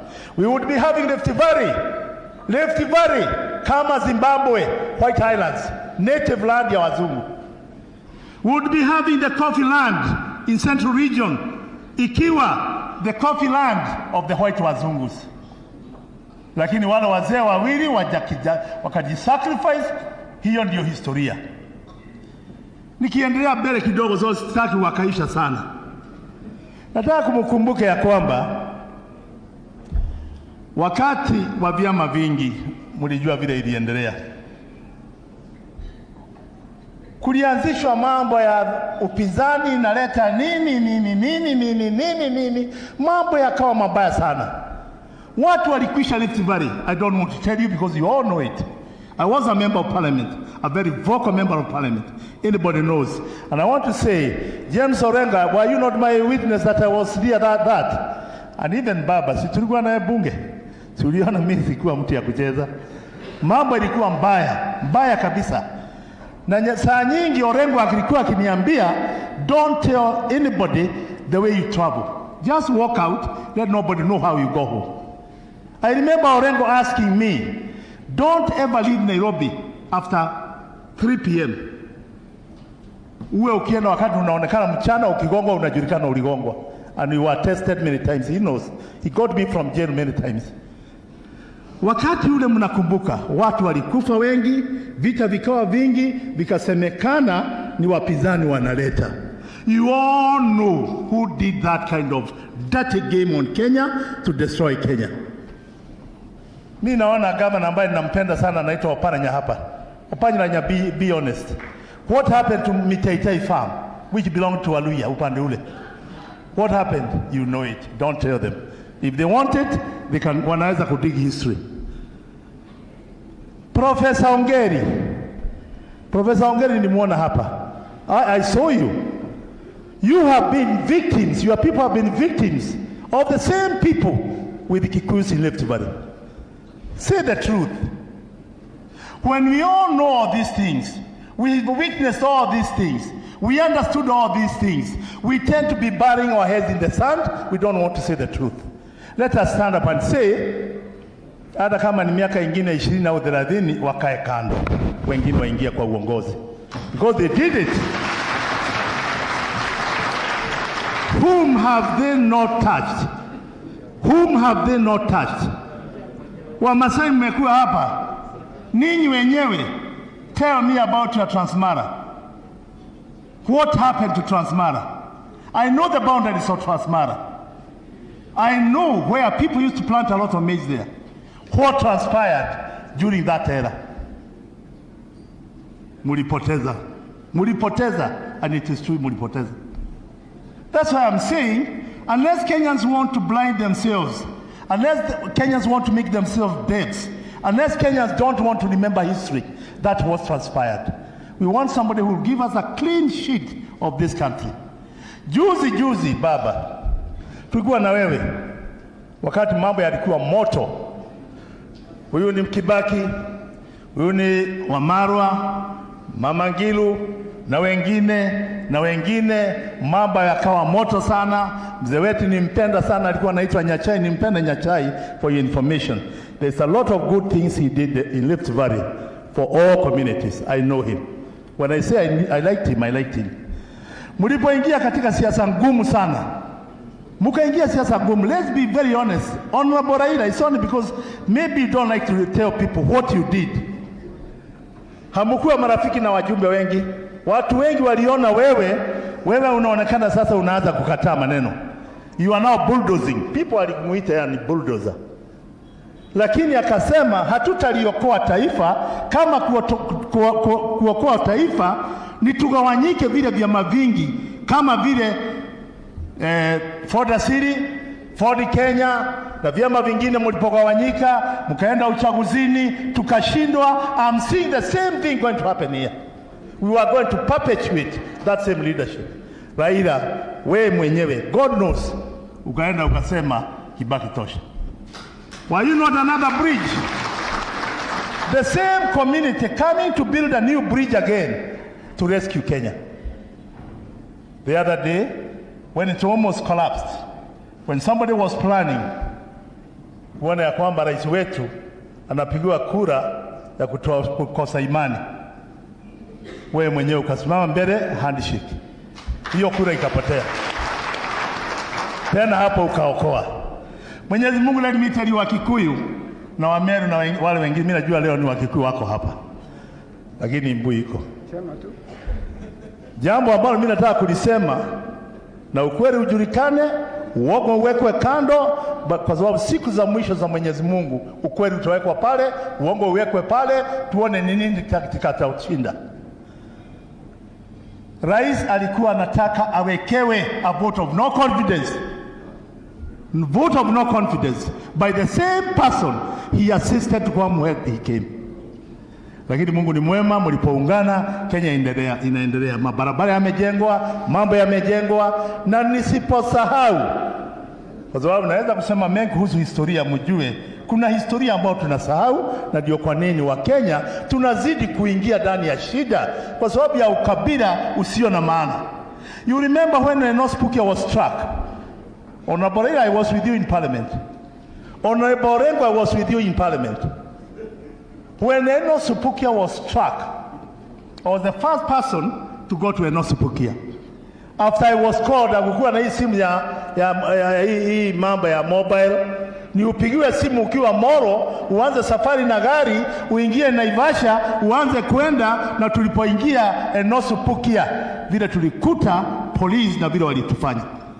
But we became fighters also. We fought our way out and we went up to Enos Pukia, tukakuta Father Kaiza, ile mzungu father alikufa, na wengine mafadha wengine, na tabu ambayo tulikuta huko. Nilirudi kufika Nairobi, tukamuita Mheshimiwa Muturi Kigano kama hivyo, lakini wajumbe waliondoka. Muturi Kigano tulikuwa na wewe, Mwicha tulikuwa na wewe, Imanya tulikuwa na wewe, Jenga Karume tulikuwa na wewe, na viongozi ambao tuliungana. Tukakimbia mara moja nilipowaambia ninyi vile ilivyo. Tukaenda kwa Kiari wa Njoki hapa, magunia 100 ya unga tukaweka karori. Tukasema lazima tuende Enos Pukia. Tulipoenda Enos Pukia, wale viongozi walipokuja na ushuhuda ambao nilikuwa nimepeleka bunge, Mzee Jaramogi Oginga Odinga, Bwana SK, it is true what I'm saying, the Hansard can bear me witness. Mzee Jaramogi Oginga Odinga akasema we must adjourn parliament. He was an old man, but he trusted some of us. We must adjourn parliament. If this is what has happened, 20 people have died within hours, and even some people shot, some people na buduki, hapana mkuki au mshale. Jaramogi Oginga Odinga akadjourn parliament. That whole afternoon we discussed matters of national importance. Serikali ikawekwa kwa mkeka, and the following day committees were formed to go to Enos Pukia to see whether we alleged was true or not true, and it was found it was true. Kwa hivyo mumesaidiana, lakini wakati mzungu aliona mmefaulu na kushinda, alijaribu juu chini, mzungu akiwa Ulaya tu, ako Kenya hata saa hii, akaweka a wedge between a Luo and a Kikuyu. Because you are only seen when the country gets into a crisis. When you remove it, then you are forgotten, we are forgotten, we go your way, we go our way. Let us try to go one way this time round, to save Kenya, to save Kenya, so that Kenya can become a newborn Kenya. We resuscitate the spirit of Mzee Jomo Kenyatta na Jaramogi Oginga Odinga. Uhuru ni Kenyatta, wewe ni Jaramogi. Jia walipopitia tupitishieni tuone kama maafa ambao tuko nayo, kama haya tunaona hapa, Na mimi naona huyu ambaye mmekaa na yeye, Governor Muridi, if I'm told to talk about tribal clashes, how they are organized, how they end up, and what happens, you are on your way home. Not unless these people, all of these people save you. They want to disenfranchise those people so that you have no votes in Laikipia. Na wajumbe wengine. Hiyo ndio inafanyikaga. So mambo mnaona Laikipia si ati ni ajali, si ati ni ng'ombe inaibiwa. Kwani miaka hiyo yote hakukuwa na ng'ombe ya kuibiwa? Kwani hakukuwa na biashara ya ng'ombe? Kwani mabuduki makubwa mao mnaona hakukuwa na hiyo mabuduki? Find out where is that money buying that buduki inatoka wapi? Thank you, Mheshimiwa. And I want to allege anybody can take me anywhere. No. I still question 15 billion Equity Mulikana hamukutoa. Mwenye kutoa alisema alitoa.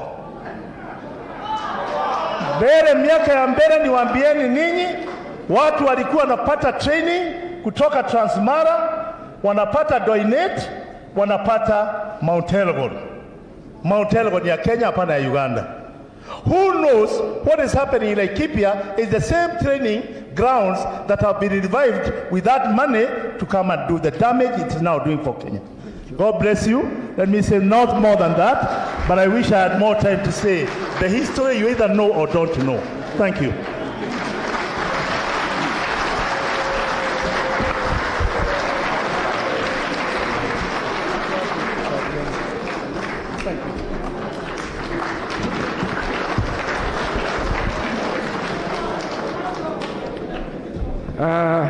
Lest you forget, Mheshimiwa, thank you very much. Let's give him a bigger clap. It is worth the time that he took, and it's good that you put us into the mood and the perspective. Our next speaker, Your Excellency, will be a businessman by his own right, who has been with you and has been with the member of the community for a long time, and none other but Dr. S.K. Macharia. Please, S.K. And S.K., we want to thank you for your offer today for us being on there as we speak. So we want to thank you and appreciate you. You know what you mean to this community. Please. Thank you very much. I'm not going to take as much time as Njenga. But what he has said is true. We just like to forget things. And the few words I'm going to say, me, I was recruited in Kenya government, and I have Joe Kibe there, is my witness, from America by the government of Mzee Jomo Kenyatta to come, and that was 1968, by the way. I'm not young. He sent a team to American universities to pick young people for them to come and work for the government. So the few words I'm going to say, I'm going to talk to him about the young man who have talked about young people. You know, the problems we have, we didn't have them during Kenyatta time, Jomo Kenyatta time. We were civil servants. We never left jackets on the desk. We worked very hard. When we were given freedom to do business, we still worked 8 hours plus Saturday. Monday to Friday, and Saturday to midday. And some of us went to set up bars to make extra money. We would never take a cent of government money.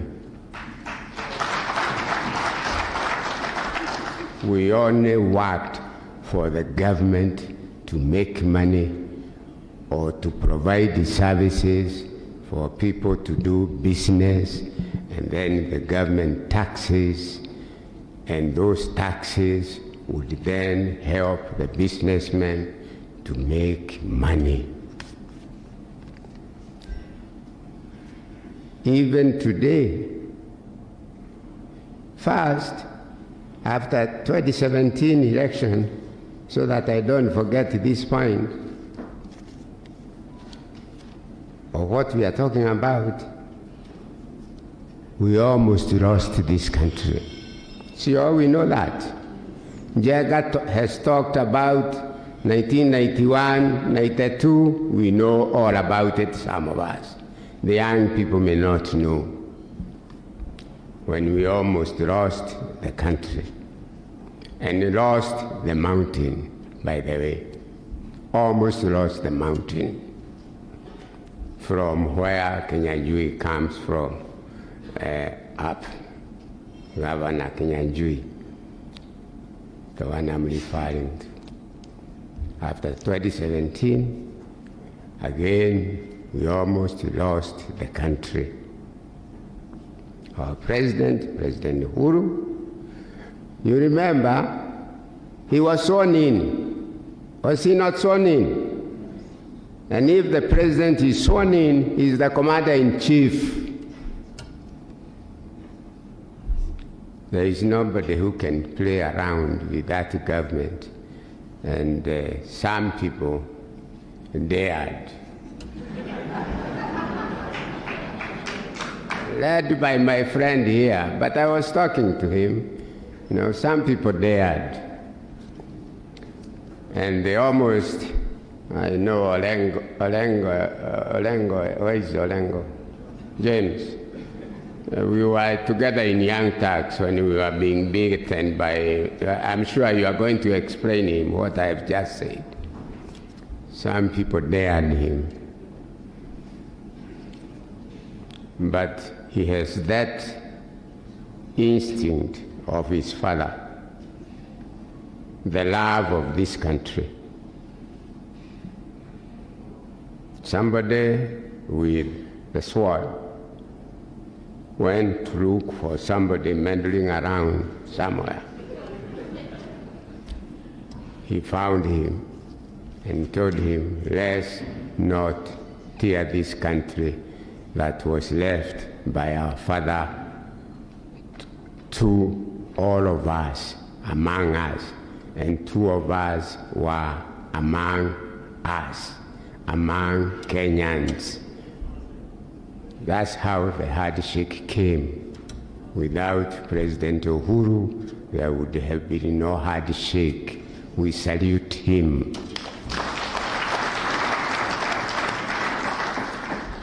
That handshake, we will ask him to leave it to good hands so that it can continue. The noise we are hearing around, those who don't know Kenya politics, and we know it in and out. Akina George Moho, even if you see them quiet here, Akina Kaguthi, Akina Ede Joroge, we have worked together. We know Kenya politics well.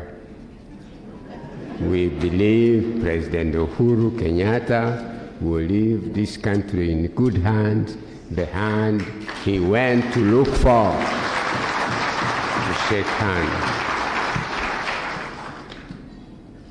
For this country does not need anything else.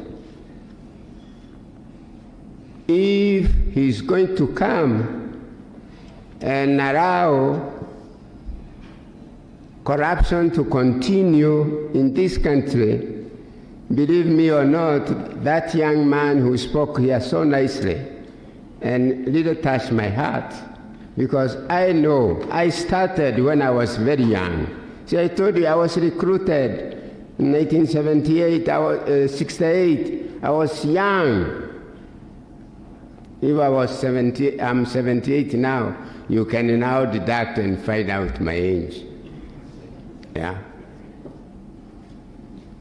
Because we are given opportunities, all you need is to give Kenyans, young people, the opportunity. And if you promise them that you eliminate corruption, because there is no any other problem, if we are not corrupt, if we are not going to steal tax money, and the president has told us we are losing 2 billion shillings. Kenya, about 5 years ago, said 1/3 of the budget of this country goes to corruption, goes to private people's pockets.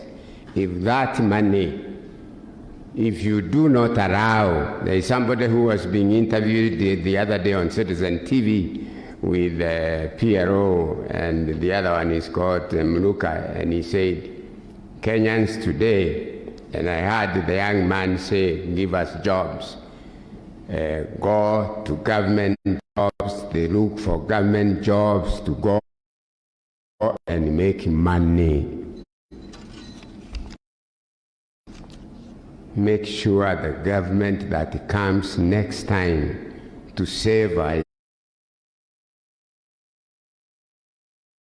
young people, to save our country, to develop our country, does not allow those who go to government offices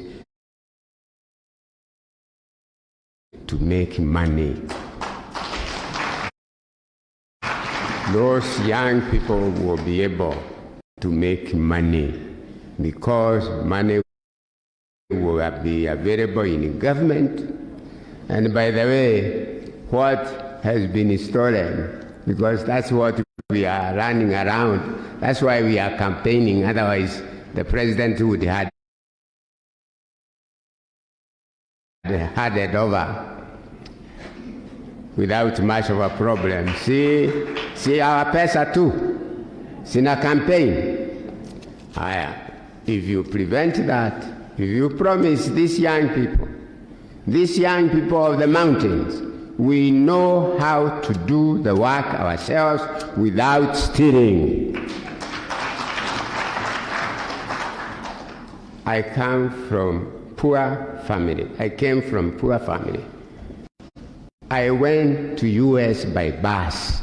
It took me 9 months with 1,200 shillings, and I left my father and my mother and my father and my 3 sisters without a piece of land in the village. I took a bus from here, a bus down there, and it took me months and months to get to Benghazi, all the way to Seattle. After 9 months, I worked with my own hands in Boeing, sweeping at night to pay for my school fees. And I told you I was recruited to come and given a job to transfer land from Wazungu in Agriculture Development Corporation to Africans, to settlement. And those people, my last word, who say that Kenyatta steal land, come to me, I take you to the archive. Every piece of land, anybody who got land from the British has my signature and Letika Konyo.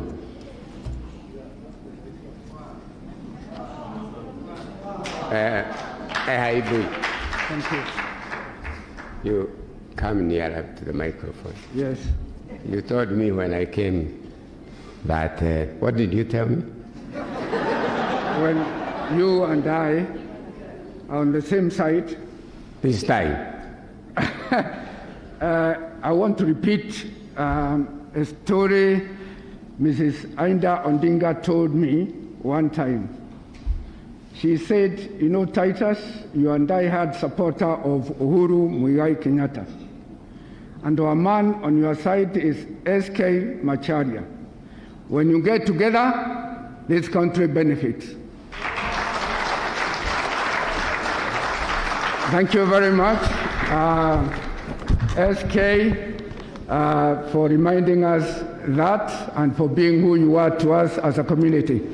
Your Excellency, we have reached, I'm going now to get on to the next level where I invite the governors to make few remarks, and then one of them to invite you to come and talk to us. But just before I exit, I just want to tell you where we are.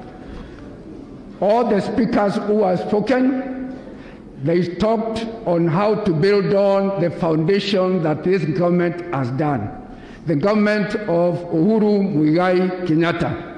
And I think it's good that we acknowledge that and we give him a clap, His Excellency, to the President.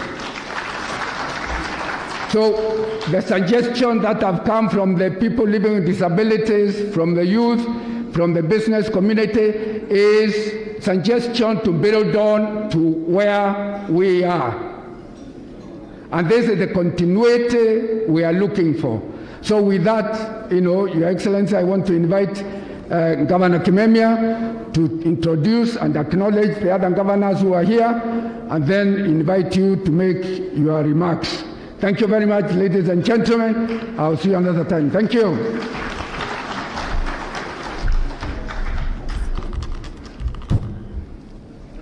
Tumpigie makofi tena Bwana Ibuya. Asante. Thank you very much. I'll take very little time. I know tumekaa sana, lakini imekuwa mkutano mzuri. Your Excellency the Prime Minister, and all protocols are observed. I know we have very many here. Let me just say all protocols are observed in the interest of time. I might not be very brief. I would like to invite the colleague governors to come and say one or two things very, very briefly. We will not repeat what has been said, and then we'll be able to invite the Excellency Prime Minister to come and speak to us. But before I call them, just a few remarks. Nitoe shukrani kubwa sana kwa Rais wetu Mheshimiwa Uhuru Kenyatta. Hii handshake ambao amekuwa nayo na baba Raila Odinga imestabilize nchi. Tupige makofi Mheshimiwa Prime Minister, imeleta stability katika taifa letu. Karibu Rais Uhuru aende bila legacy. Karibu haribue legacy yake na hiyo shida ambayo alipata ndani ya serikali yake. So we are beginning a long journey. The train has already started, and I want to assure you hii train lazima ikamilishe mwendo. Hatutakubali iende alafu ikwame hapo katikati. So we are also celebrating sons of nationalists, Raila Odinga himself, son of Jaramogi, Mheshimiwa Uhuru Kenyatta, son of the founding father of this nation. And this is history. These were great history makers, great leaders, and as we heard in the morning, great leaders invite followerships, very effective followerships. Kwa hivyo nataka kutoa hiyo shukrani kubwa sana. Jana wakati tumeenda pale Mlimani, nataka kutoa shukrani kubwa sana kwa Mheshimiwa Raila Odinga. He was very courageous. Wengine wetu tulikuwa na maji kidogo, hatukujua exactly what will happen, but we knew it will be well. Watu wengi hawajui psyche ya watu ya Mount Kenya, lakini wakati tuliingia huku baba alikuwa very brave. He had very, very good agenda. His economic blueprint na blueprint yetu kama celeb magavana Mount Kenya, sisi 10 of us inafuatana, inadamana the transformation of the economy of this block. Ni kitu ambacho alieleza wananchi na walifurahi sana. But because I don't want to take a lot of time, very, very quickly I want to say that we must then change the narrative. Sisi najua tumekuja hapa, tumekura yes, tumekaribishwa na MKF, but we must change the narrative. Sisi kazi yetu hapo awali ilikuwa ni kuharibu jina ya baba na kupiga yeye na kumharibia jina na kumuita ile majina yote ambao sitaki kurudia, hata rais mwenyewe alisema ile majina. So the time has come because we must be honest with ourselves, turudi mashinani, tuambie wananchi hii ilikuwa ni siasa ya ushindi, lakini tukaoverdo some things, tukaharibu jina yake hapa na pale. So we need now to inform our people, yes, hii ilikuwa ni siasa, this is what Raila Odinga comprises. when we went to Karatina, nikumbusha wananchi wa Karatina, when we prepared the cabinet paper on Karatina University, mwenye alikuwa anatengeneza hiyo paper akiwa chairman ya committee za cabinet, na Mheshimiwa Ongeri yuko hapa ambao tulikuwa nao katika cabinet, ilikuwa ni Mheshimiwa Raila Odinga. Na watu wakanyamaza because all people think that Mheshimiwa Raila cannot be able to engage and to support communities in this country the way propaganda has been. So we must change that propaganda. Kila mtu akirudi tafadhali tuanze safari mpya na spirit mpya. Sinasema create a clean heart in me, O Lord, and put a new and lightful spirit within me. Wakati umefika sasa tuanze kuambiana ukweli, tuambie watu wetu ukweli, tuanze kusameheana, tuanze kutengeneza taifa mpya ambalo litaweza kuendelea mbele, ili sisi kama na tumeuliza Mheshimiwa Raila aje katika mlima. Yes, ameanza kupanda. Sisi tulienda jana hata tukalala huko tuone kama ataona mamba huko, na kaona hakuna mamba ambayo iko katika mlima Kenya. Hapo ni Canaan, ni nchi ya maziwa na asali na viazi na kahawa na tea. Sisi tungependa Mheshimiwa Raila wakati utafika, najua utakuja kuongea hapa, na tumeona manifesto yako, the draft ambao ulituongea jana wakati tulipeana statement, mambo ya value chain, vitu zetu ambao tunakuza, kukosa market, kukosa industries. Potatoes zetu tunatoa potato South Africa na Egypt, yet farmers in Nyandarua County or Kiambu or Nakuru can grow those potatoes that are eaten here. Why should we import potatoes of all the things? Why can't we revive the industries in the Mount Kenya? Ajua hiyo agenda ni kitu ambacho tumeongea, kwa hivyo sitaki kurudia, ili pia magavana wengine. The neighboring environment ambao Mheshimiwa Macharia ameongea, kumekuwa na shida kubwa wakati mwingine. I thought Mheshimiwa Macharia ungeongea vile mashini zako zilipigwa wakati mmoja, wakati ulikuwa unaanzisha hivi system yako, wakati huo nakumbuka hizo mashini zako tabu ambao ulikuwa naye. Na we would like a leader who comes and creates. Sisi ni watu wa kufanya biashara, na tungependa policies ambazo ni friendly. Yes, you have talked very well, accountability for taxes. In fact, Mheshimiwa Kibaki when he came in alishika tax ya nchi yetu na kuona kwamba wizi umeisha. This country is very prosperous. This country don't need to get money from abroad. That tax itself alone inatosha at least kuendesha nchi, na vile alitoa hata international capital katika budget yetu.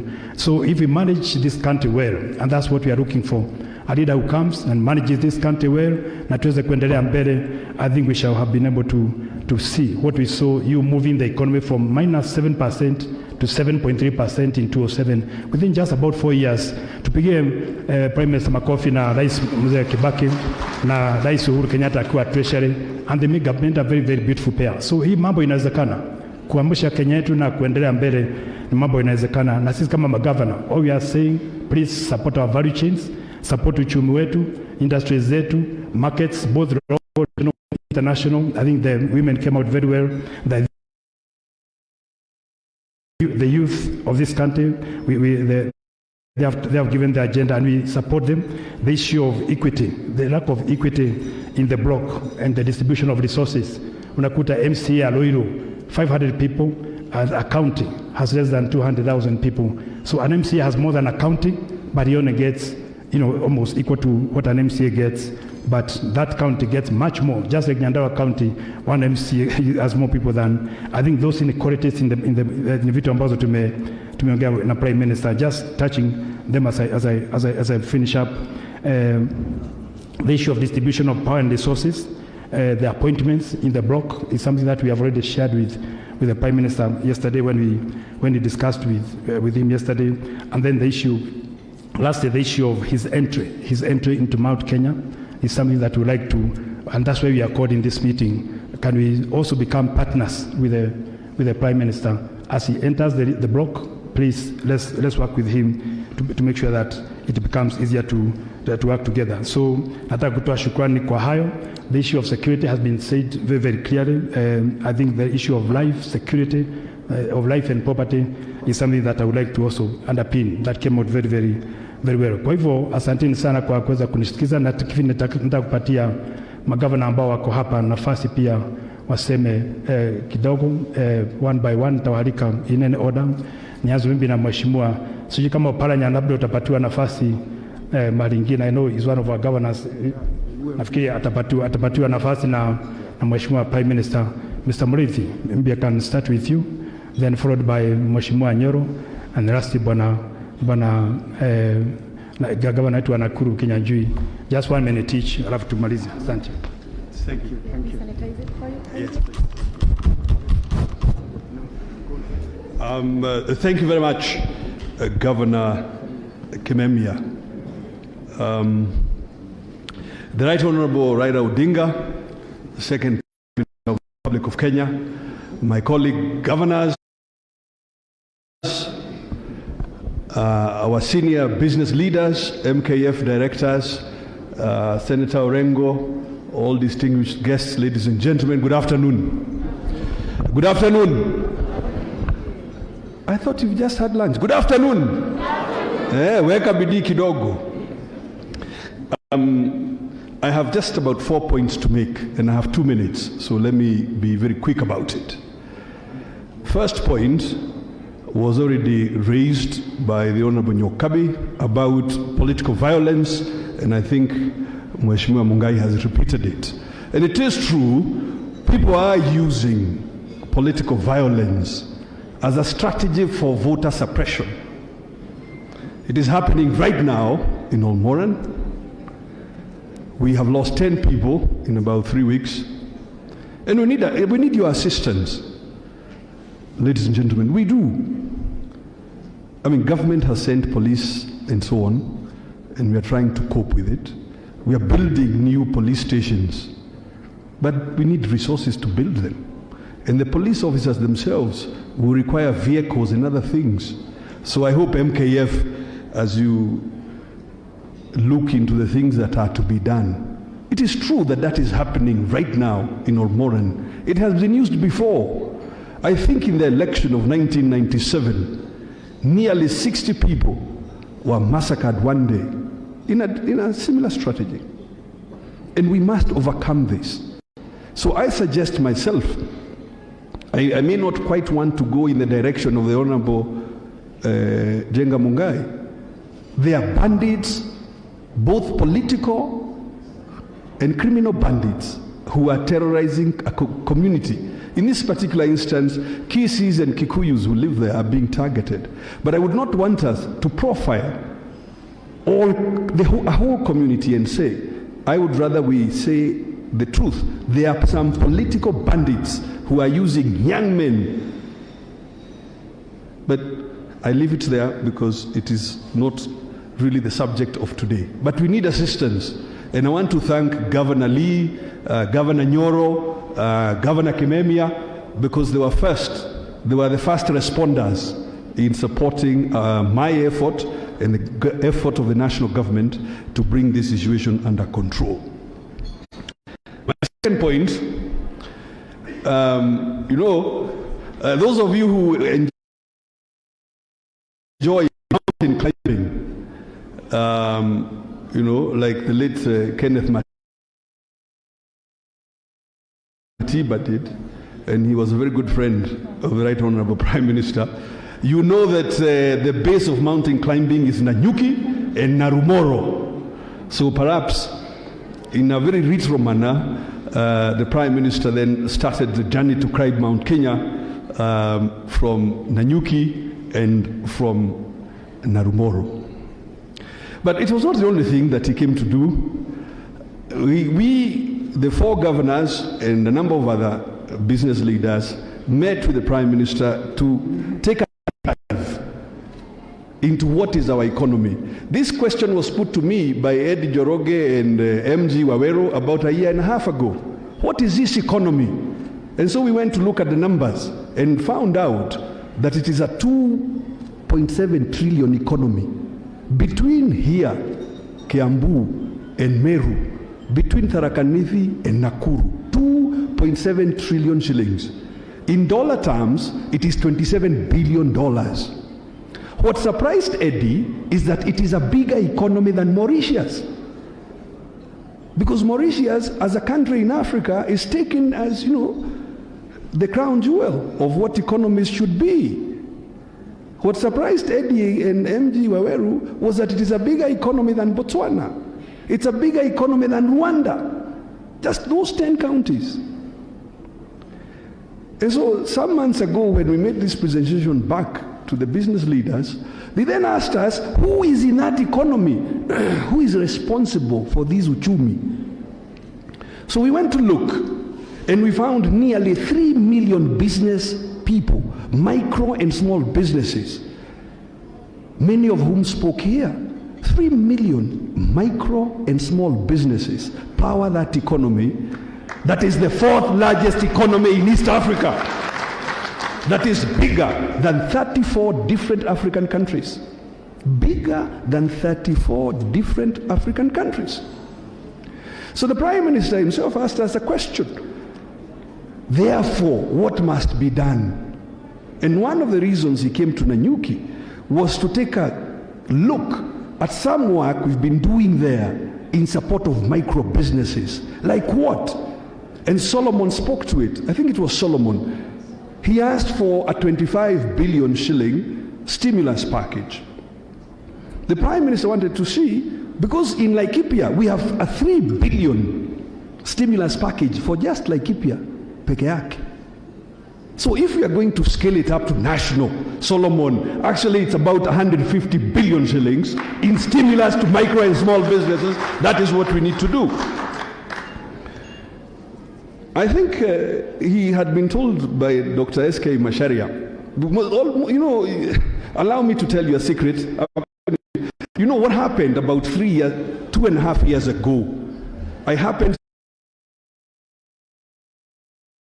to have been called for an interview at Citizen. And on my way out, I met with Dr. Macharia and said, I said, I was talking about micro business. He said, come and explain.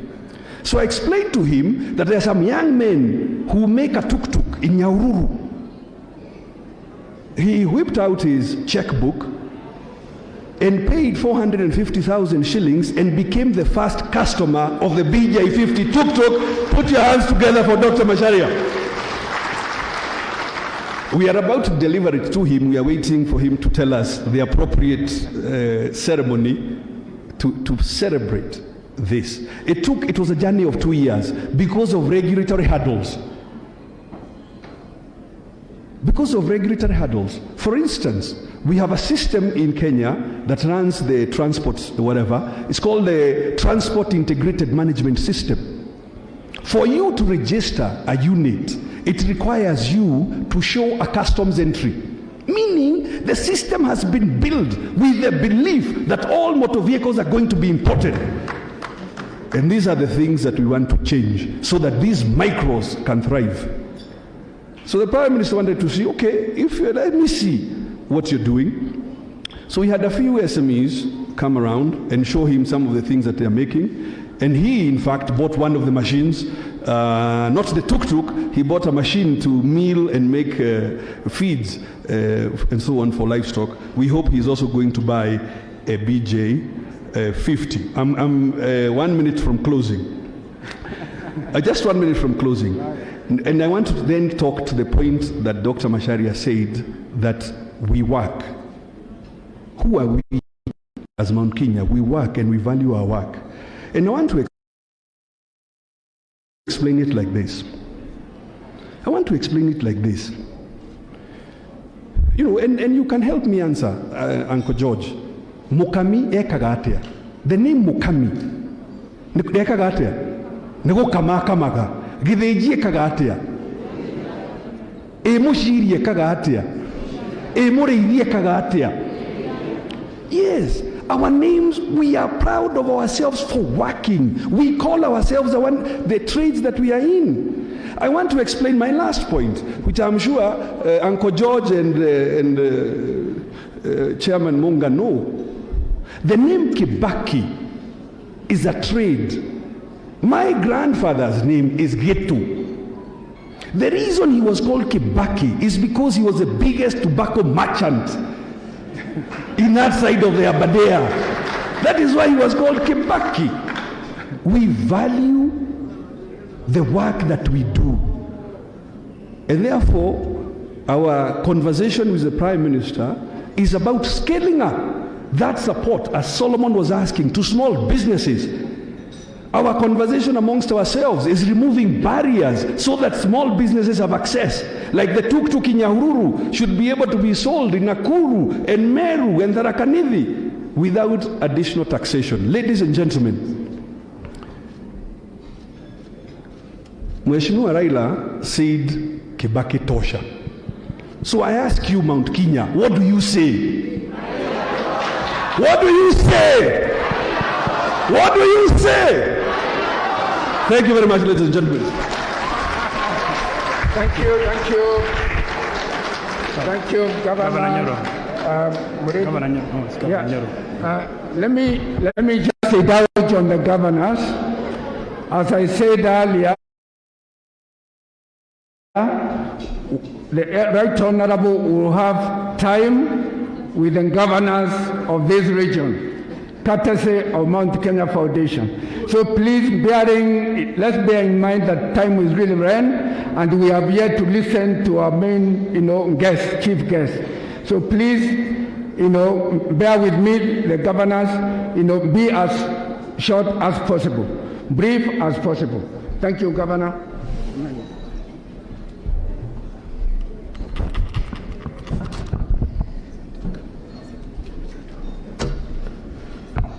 Thank you very much, the Right Honorable Prime Minister. The guests, all protocols observed. I think I'll probably talk half of the time that Murithi has talked. I'm not so sure what else you can say after what Murithi has elucidated. But let me start by recognizing my Deputy Governor who is here, Joyce, and I know there are other deputy governors. Maybe you can start so that I'm not discriminated, that I only stood my deputy governor. There we have three deputy governors there. Thank you very much, and God bless.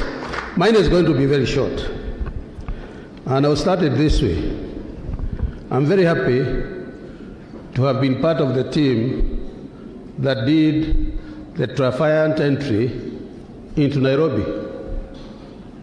It's ironical because we thought we would do triumphant entry into Mount Kenya. But we started with Mount Kenya and we ended up doing a triumphant entry with Baba in Nairobi. And if there was anybody who could doubt that Jesus made triumphant entry in Nazareth, then see what happened yesterday.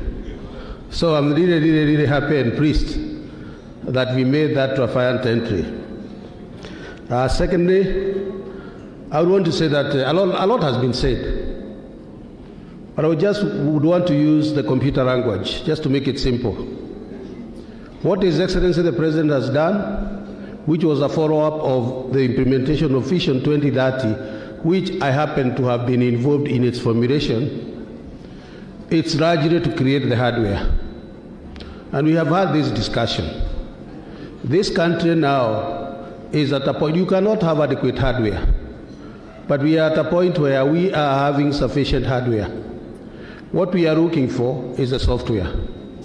And the software is a stimulus package that gets the young people into doing the jobs.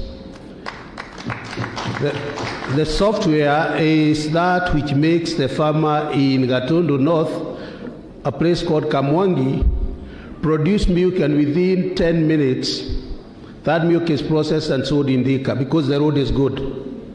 It is the software. And Your Excellency, the Right Honorable Raila Odinga, yours will largely be software. Because that's what this country needs in order to start an economic transformation. And we can talk more about that. What we also would want to say is that the biggest gift that you and your colleagues did or gave to this country was the Constitution 2010. And with it came devolution. And we can see every corner of this country has changed because of that second liberation, the Constitution. What we are asking for is defending devolution. We would want devolution defended, and if not just defending devolution, but making sure that you have more confidence in devolution. Get more money to the counties. Let counties have the problem of accountability. But get more money to the counties. Let the national government work closely with the county governments. Because that's the way that person, doesn't matter whether it's Mount Kenya or wherever else, they will be able to feed the government. I'll just talk about one issue, which again, as you can see, I just talked about the hardware and talked about the software and how easily we can fit into the software. But I would also want to say, Your Excellency, that we need to rethink, and I know there has been a bit of discussions about the economic models. But instead of going to economic models, we agreed yesterday that we are going to go direct to Anjiko and do things, projects. But I also want to challenge economists in this country because they are there. When misconceptions are being made about economic development, where are you? Those of us who have read books like Michael Tondaro and Lipsey and the others, we all know the difference between different economic models. I want to simplify our development economic model by saying we need to strive the growth of our GDP. What is the contributor of our GDP? When we say our GDP is growing by 5 or 6%, what is contributing to the 5 or 6%? For as long as agriculture and manufacturing are not contributing to that GDP, there is not going to be jobs. There is not going to be sufficient food. There is not going to be cheap food that enables our manufacturing sector to become competitive. Yes, service industry is good. Finances are good. Yes, the banking is good, and it will contribute to our 5%. But as long as manufacturing and agriculture are not doing well, we still have these people going unemployed and having the kind of problems we are having. Your Excellency, the thing is, we have to unpack our GDP. And we are not alone. It is an African-wide problem. We have to unpack our GDP. Pump more money into agriculture. Pump more money into manufacturing. Make sure that we have inherent natural competitiveness. Those are things that we have not talked about. And I would want the economists of this country to come up. We talk about these things. I don't know why we have only 2 or 3 economists talking and the rest are quiet. I think we also have to think very seriously about whether we are going to lead an export or an import-led economy. Sorry to say, Your Excellency, today this country is spending 30% imported, wheat 80% imported, rice 75% imported, sugar 60%. What are we talking about? We are exporting wealth and importing poverty. Let's look at our agricultural sector. We've lost the competitive advantage of our tea, coffee, and other exports. We have to lead an export-led economy, one that makes sure that we conserve our money within here. So, Baba, we are ready. The triumphant entry yesterday, followed by today, we want a bigger thing tomorrow. This train has left the station. God bless you.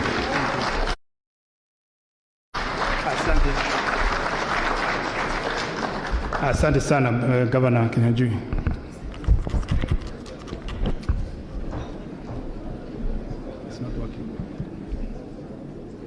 Minister Raila Odinga, my fellow governors of Paranya, Nderito, Nyoro, and Kimemia, our business leaders who are here, and all leaders here present, good evening. I want to take this opportunity to be brief, but maybe before I say the 2 issues I wanted to mention, allow me to recognize our deputy governors who have not been recognized, and I'm duly. They have been recognized. Okay, I had been told by the organizers. Thank you. So quickly, I want just to go to 2 issues. One, I want to congratulate the former Prime Minister for launching the Azimio la Umoja Clarion. And I say this because if there's anything that our country needs today is the unity. I personally come from a place where I am voted in by every person from this republic. And therefore, when there is peace, and not just peace between one community and the other, peace between all of us and among us, then we all succeed. And therefore, to that extent, I want to congratulate him and to say the way moving forward, all these models we are talking about, all these great things we are talking about will not mean much if we don't unite the country. And I therefore want to join you. You were in Rift Valley, you went to Coast, you went to Western, you went to the mountain. And with respect to the mountain, I also want to confirm that this time around when you went to the mountain, you were successful. But when I was trying to look at mountain climbing, we were also told that you have to acclimatize. You go to the base, acclimatize, then climb. So your 3-day stay at the Nanyuki place made all the difference. And we want to confirm that in the coming days, indeed, we shall be going. And with respect to the Azimio la Umoja, allow me also to say that to join Governor Nderito, who like myself comes from a cosmopolitan county, and to confirm that we have been victims of ethnic profiling. And the worst thing that would happen is also to be also part of what targets others. So we may have a problem with an individual, but never with the community. And I think this Azimio la Umoja is for all Kenyans. And that must be very clear. Even if we differ with a person or with a group of people, it is not for the whole community. So let us work together. And I also want to tell the Mount Kenya community that among all the 43 communities, the community that is in every part of this country is the Mount Kenya community. From Lamu to Turkana to Kisumu and all that. And therefore, the biggest investors in diplomacy, in ensuring that we live at peace with everyone, must be this. And I want to say, if you look at it in the global arena, the countries like the United States have the highest number of embassies across the whole world because they equally have their people all over the world. So likewise, even for ourselves, we want to live at peace in Tanzania, we want to live at peace in Lamu and all the other places. And I personally say the unity message and clarion must be our message moving forward. Allow me also to say that for a region such as ours, with deep interests in business, in agriculture and everything, we would definitely want to go to this election not with the option of winning, but winning must be a must. So we cannot participate in this election hoping to win. In the last 20 years, we have mastered the art of winning. Our core business, even in this election, will be to win this election. Yeah? So therefore, even as we listen to all the other people, we don't just want to participate in an election and come and complain thereafter. We want to win, and when we win, we have a stable government for another 5 or 10 years. So the stability before, during, and even after the election is very key. And for me, when I look at all those things, I think my position has already been made.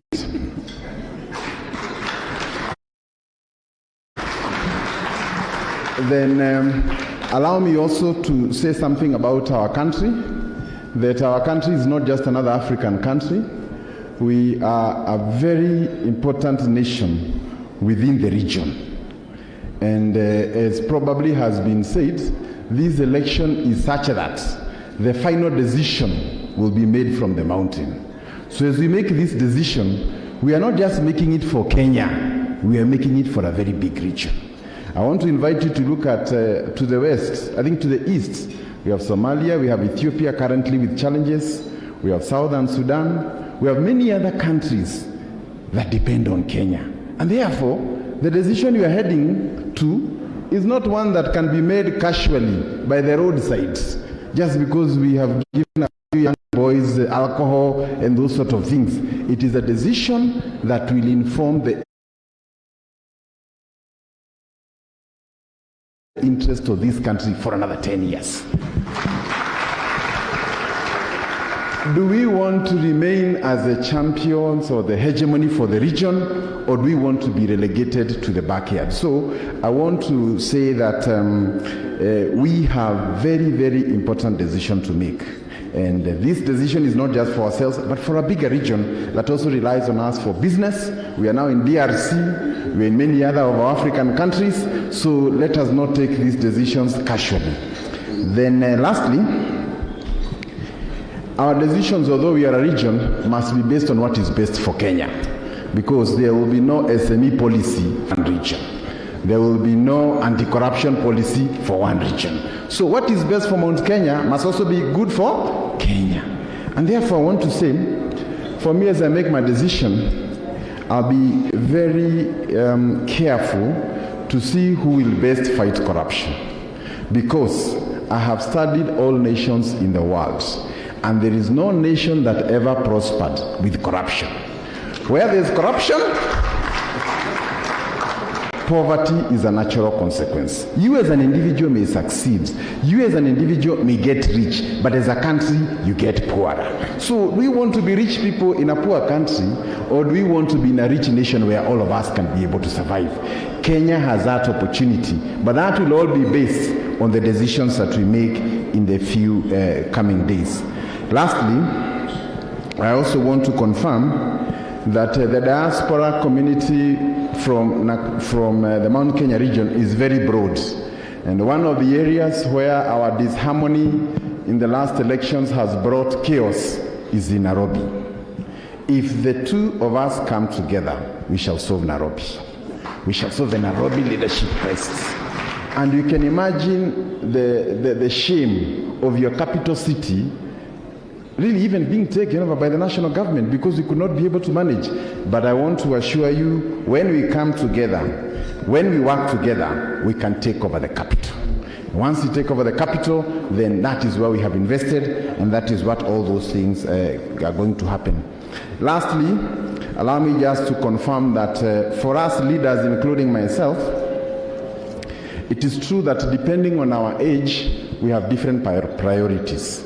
A leader in their 30s, a leader in their 40s, a leader in their 60s. But it is also true, the older you become, the more you are focused on a legacy. Because you are not prepared to prepare a kingdom for another 100 years. Your focus is to leave your grandchildren and your nation in safe hands. May God bless you.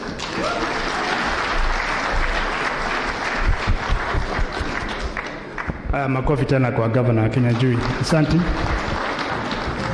I think Governor, he covered it very well. The issue of the unity of Mount Kenya region is something that we would like to assure the Prime Minister that we are agreeable. We shall make sure that the mountain is together, the east and the west, and we are working as governors to make sure that this happens. I know the governors from the other region, the eastern side, met with you. Then we are also meeting from the other side of Mount Kenya. That is something that I would like to assure this meeting, that we are working day and night to make sure that the mountain is not divided the way some people want to divide us and then be able to control us and to rule us the way they want. I think the other issue that the governors had asked me to also mention is the whole question of competing. Honorable Prime Minister, we should thank the President of this country that is able to even allow succession debate to start when he's still in office. You know, there are African countries where you cannot even dream. You cannot even dream that a president is exiting. Even when he's exiting, he still wants to behave as if.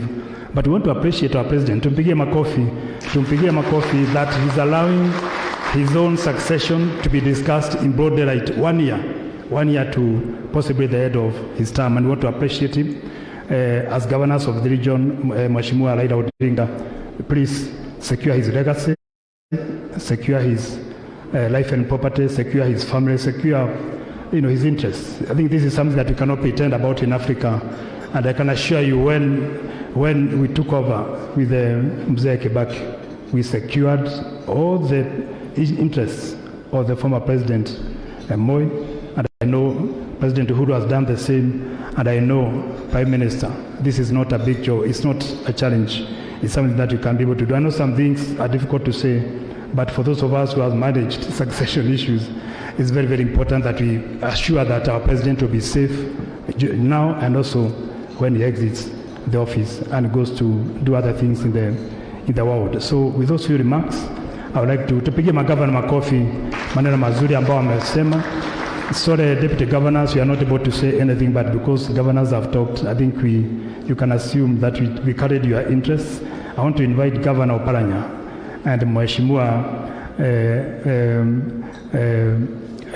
Oburu, Dr. Oburu, hata yeye ni baba pia, waje hapa mbele na watafanya kazi fulani, alafu nitaarika Mheshimiwa His Excellency Prime Minister atusalimia. Asanteni sana. Tupige makofi wakuja.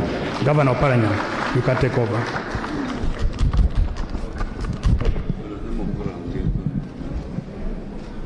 Naambia Mheshimiwa Oburu utaongea kwanza, Dr. Oburu. Yes. Oh. Yeah.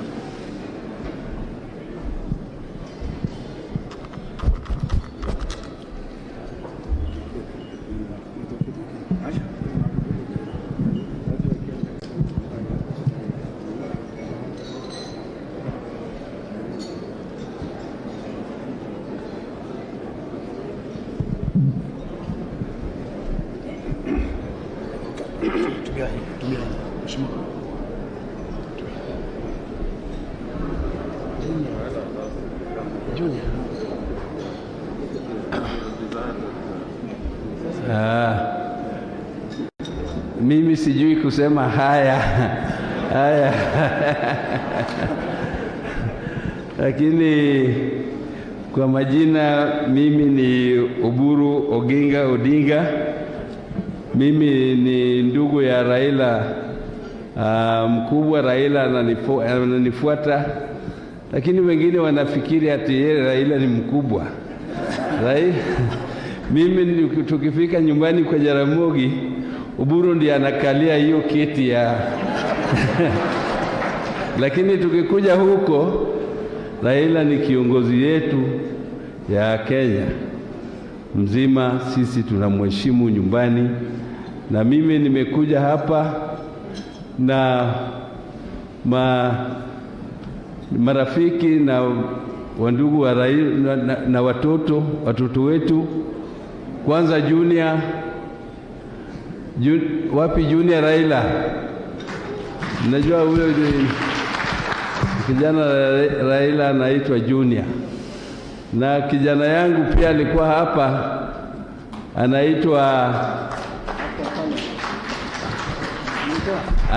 anaitwa Jaoko Oburu. Na tumekuja na watu wengi wengine, labda Raila atawaintroduce, lakini mimi nina machache tu kusema. Hapa tumeitwa na mheshimiwa kutoka Kakamega, yeye ataongea, na Honorable James Agre Orengo, Senator. Labda Honorable Governor haku mention jina lake, lakini ni mmoja wetu na yeye atasema one or two things. Sasa mimi I've been really touched by the speeches which have been here since we started. I've been also touched by the events which have happened since yesterday and before, for 3 days. I think there are some actions which speak for themselves. We don't even have to elaborate on what happened, because all Kenyans now know that at least scaling Mount Kenya is not such a difficult thing for Raila, because Raila's hands are clean. Raila, apart from competition here and there, has never, never, never committed any offense against the people of Mount Kenya. I think, starting from my father, Jaramogi Oginga Odinga, Jaramogi was introduced into politics by Mzee Jomo Kenyatta. This forum is mainly for business people. And the business people who are here should know that our family is a business family. We are not just politicians. My father was a politician, but his foundation and his beginning was business. Even when Mzee Kenyatta came to fetch him from his work in the late 40s, it was in Luo Thrift and Trading Corporation stores in Maseno. After he had resigned from teaching, he said he wants to make sure that his people can also learn how to turn a shilling into two. So he started from very, very humble beginning.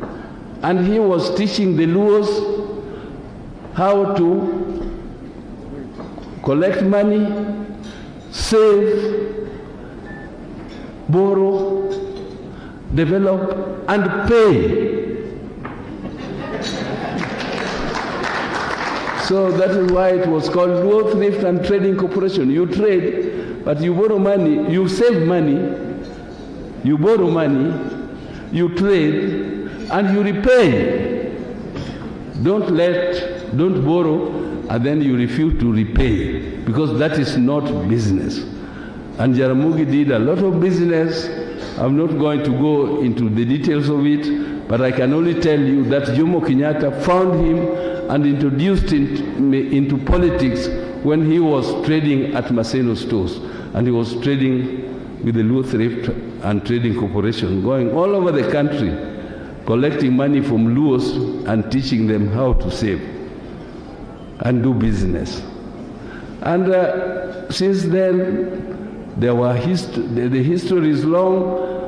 My friend Mungai, Honorable Mungai, explained here very, very long history of what transpired between our two communities, between also all Kenyans, when there was a struggle for the independence of this country. And in our hearts, in Raila's heart of hearts, he's a businessman. He started a business here in Nairobi, which has thrived through all the difficulties, including the years when he was detained, struggling for this country. Raila was detained for more than 8 years. Not because he's a thief, not because he's a criminal, not because he killed anybody, but because he was struggling to change this country and make it better, and make it better for the future of this country. And he put his own life online for this purpose. I'm not saying this because he is my brother. I'm saying this because he did it for all Kenyans, and Kenyans know about it. So here, we don't have to say more. People have been talking about economic models and so on. Some of those models are not for us here now. We have not come here to show our prowess in economic theories. We have come here to tell Kenyans simply what we want to do for them to make this country much better than what we found it. And what has been brought, and which is a structure to trickle down, to make people prosperous, is called devolution. Devolution has brought changes which are revolutionary in the economies of this country. And I can assure you that if revolution is strengthened, it will grow this country from whatever you call it, whether you call it bottoms up, or up bottom, or whatever. This country will grow from height to height.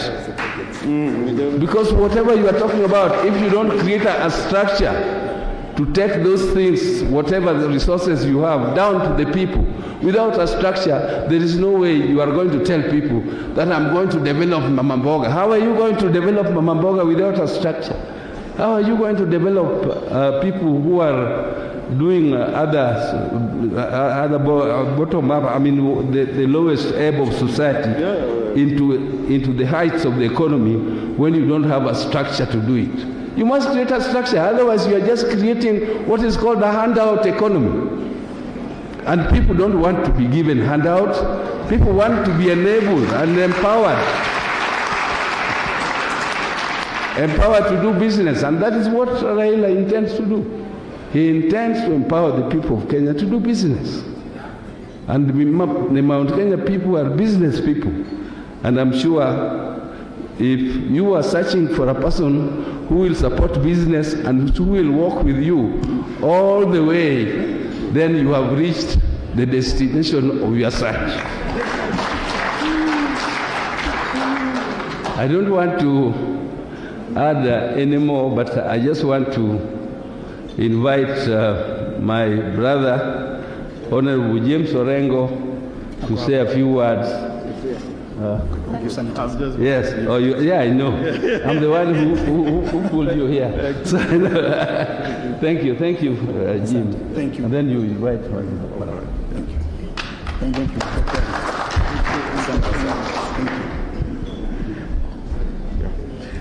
Right Honorable Prime Minister Raila Odinga, Your Excellencies, the governors, some of the members of Parliament, and senators who are here, the business community, and everybody who has come here on this very great occasion. You would allow me just to mention that there are some senators here who are not introduced. Could you just stand up, Senator Mazayo? I think you are the only one left here. Thank you. I'll also be Professor Ngeri. I was sitting with Professor Ngeri. How can I forget you, the senior most? I'll be very, very brief. I read somewhere that blessed are the peacemakers, because they shall be called the children of God. President Uhuru Kenyatta, Right Honorable Raila Odinga, you have given us peace in this country, and you are indeed children of God. I also read somewhere that blessed are those who are persecuted for righteousness' sake. If you thought I didn't know the Bible, there it is. Honorable Raila Odinga and His Excellency Uhuru Kenyatta have been condemned for fighting for righteousness' sake, so that Kenya can move forward. We have had great speeches today, and beginning with all the governors. I can tell you, if ever there's been a day I was happy in my life, yesterday.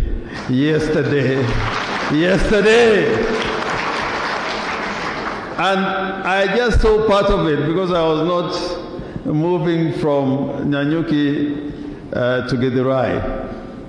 And I was in Githurai the first time. Yesterday, if you had no eyes to see,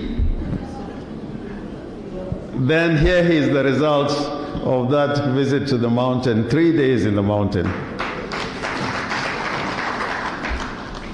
In America now, there's a great debate in the Congress. They are trying to have a major investment into infrastructure. Ever since President Roosevelt, there has been no major infrastructure development in the United States. All of it is aging. It is only in the last 20 years that people have realized the great work that President Roosevelt did. I want to tell this nation that part of the work that has been done in the last 4 years, including the expressway, including opening up the old railway line to Kisumu, to Nyanyuki. What is happening in the field of energy 20, 30 years later is when people realize what President Uhuru has done for this country. And I can tell you, the only person that I think knows what President Uhuru Kenyatta is trying to do to develop our infrastructure to make our country more prosperous is Right Honorable Raila Amolo Odinga. If you want Uhuru's legacy to continue, it will be in the safe hands of Raila Amolo Odinga. And finally, Raila Amolo Odinga knows how governments work when you're committed to it. Kimemia is behind here with me. We were in cabinet. How that cabinet was working. There was never any day that on matters of policy or implementation, once a resolution had been made in cabinet, that you'd find Raila Amolo Odinga and Kibaki fighting in public. Once the resolution was made, it was for implementation. So I hope that in this gathering, when the mountain meets the lake, like Nyokabi said, when the mountain meets the lake, and this is not an exclusive agenda, it's an agenda for the whole country. Kenya is better off for all of us as Kenyans. With those remarks, I now have the privilege of inviting His Excellency the Governor for Kakamega, Wycliffe Ambessa Oparanya.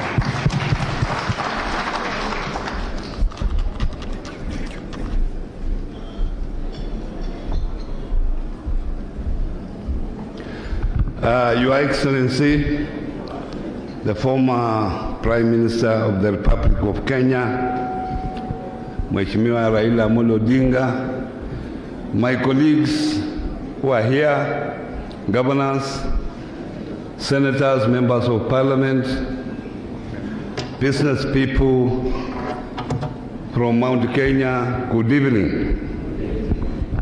Najua mmechoka, good evening. Me, I was a visitor. I want to appreciate the invitation of Mount Kenya Foundation. And I happen to be the only governor from outside Mount Kenya. Thank you, Chairman Munga and Chairman Macharia, for that invitation.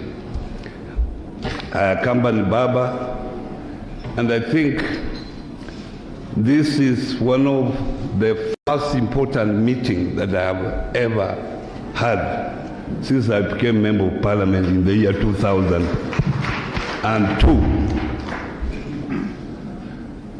As you are aware, we have never worked together all this time. From that time, I became member of parliament for Butere constituency up to now when I was a governor. It was them versus us. And this issue continued until there was this Nusumukate. When there was Nusumukate government, I got that opportunity through Raila Amolo Odinga to be in the cabinet of Kibaki for 5 years. And that's when I actually worked closer with you. And that's why I respect my deputy here, Peter Kenneth.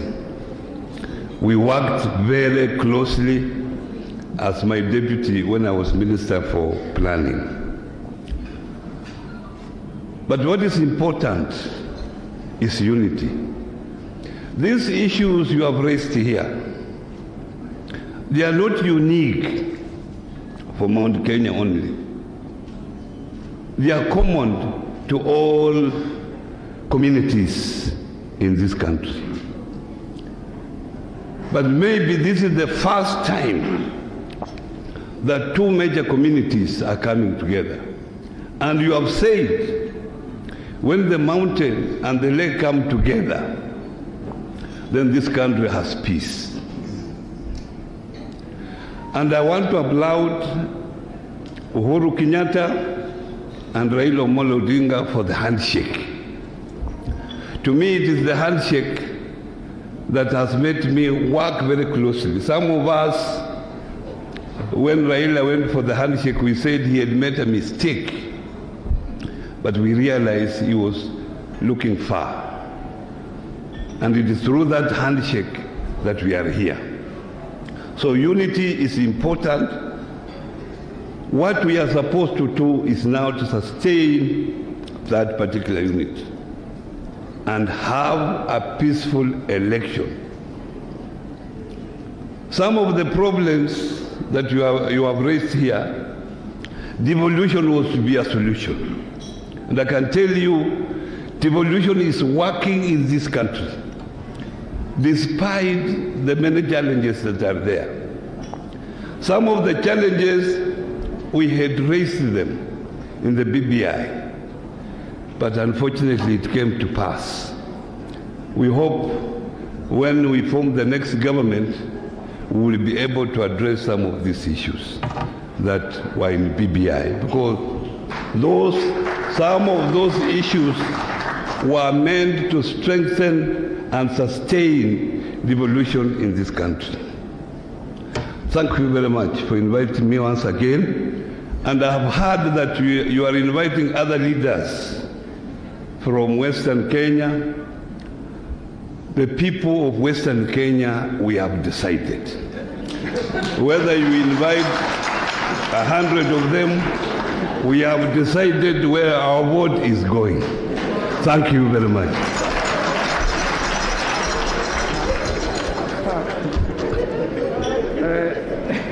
Thank you very much, Your Excellency, the Governor of Kakamega. Before we invite our chief guest to make, his remarks, and we don't want anybody to talk after him, we just want to recognize the people that he came with, other than the ones who have talked. We have Raila Jr. Just stand up and just, wave once more, Jr. Senator Samson Ongeri, thank you so much, Ambassador. We have Senator Stewart Mansayo. Thank you very much. Let's give them a clap. Honorable Emmanuel Wangwe, is he here with us? And then our own, none other but Peter Kenneth. Thank you very much. Then we have Mheshimiwa Ole Kores. Thank you, Mheshimiwa. We have Sami Wakiaga. Is he with us? Thank you so much, Sami. We have friend Rabongo. Thank you very much. And the last and not the least, my good friend Paul Ngondi. Paul? If Paul is not here, it's because he's a banker, he's conscious about time, so he wants to make money for all of us. So thank you, Paul. We were with him, a little bit earlier. So without much, ado, then I want to ask the governor of Nyandarua, who is the chair of the Council of Governors in the Central Region, to invite our chief guest, please. Do you have the dancers who will be able to usher the speaker to the podium? So thank you very much. Tupigie MKF makofi. Asanteni sana. It has been a very, very good meeting. I think MKF, congratulations, Daktari Munga na Mr. Ibui hapa. Asanteni sana kwa kutualika huu mkutano na SK Macharia. Tumefika kilele cha mkutano wa siku ya leo. Anajua mkiangalia vile tumejipanga hapa, kuna karibu makabila zote za Kenya ziko hapa. Baba Raila Odinga from here once we are through with some of the basics. Ukienda pahali pengine pia tuite. Hata sisi watu ya mlima Kenya tunataka kuona Kenya ikiwa kitu kimoja. Tuende na wewe, tuende coast, tuende western, tuende mahali pengine pote northeastern. Kenya, tuunganishe Kenya iwe kitu kimoja. And we are willing to support you. Tuende hiyo safari, sio tu mlima Kenya na mahali pengine, lakini Kenya mzima, community zote. We would like you to lead that initiative. Tuonekane kwamba hii ni nchi mzima, ni Kenya mzima ambayo inaongea siku ya leo. Sina mna hiyo wananchi wetu. So I want to appreciate the business people who are here, all those who have talked, those who have not talked. I know I have a big team from Nyandarua ambao wako hapa. I don't know where they are sitting. Wasinipigia kwamba siku atabu wako hapa, watu wengi sana from Nakuru, all the counties, governors who are here. Tumeleta watu wetu wako hapa, wazee wetu pale nyuma. I want to appreciate you. Hata kama hamkuweza kuongea, lakini I know we are together with you. Tuwapige makofi. The elders who are making peace, continue to make peace in the countryside and making sure that this country doesn't go to the dogs. We want to appreciate you. And those who made us, Kina Kaguthi, Joseph Kaguthi, those who trained us and made us what we are when we joined the public service. Mount Kenya, Mheshimiwa Raila Odinga would like to be in the government, and I'm sure we shall join you in forming the next government as we move on. Sasa nataka tuite Mr. Kamoko na Gatutura. These are famous musicians. And do you know they are from Nyandarua County. Kuna pia wazee wetu hapa ambao wamejiandaa. So nimeambiwa ili tualike Mheshimiwa Prime Minister, Executive Prime Minister, tutaimbiwa ile wimbo ya Kirinyaga na nasikia hiyo wimbo Mheshimiwa Raila, kwa sababu ulipanda mlima jana, tutaimba vile umekaa umeangalia mlimani. Kwa hivyo tutaimba kwa hapo, tuangalia mlimani Kenya, then tukualike hapa uje usalimie wananchi wa Kenya. Kwa hivyo tusimame zote tuimbie hiyo wimbo wa Mwenenyaga, tuendelee mbele.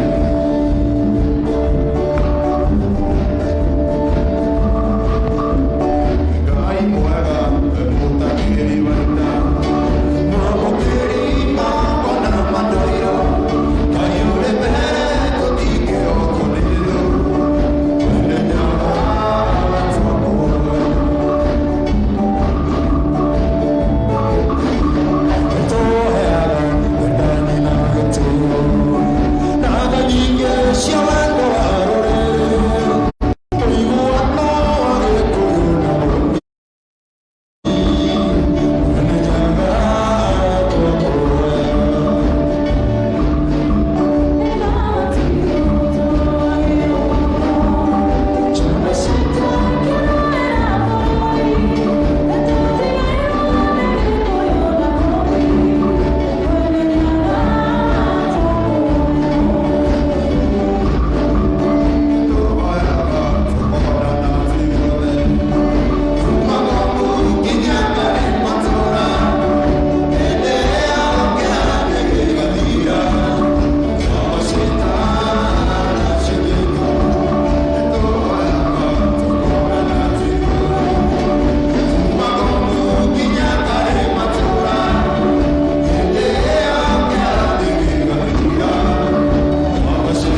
Haya, tumpigie mheshimiwa makofi. 1, 2, 3, 4, 5. Asante, asante, asante sana.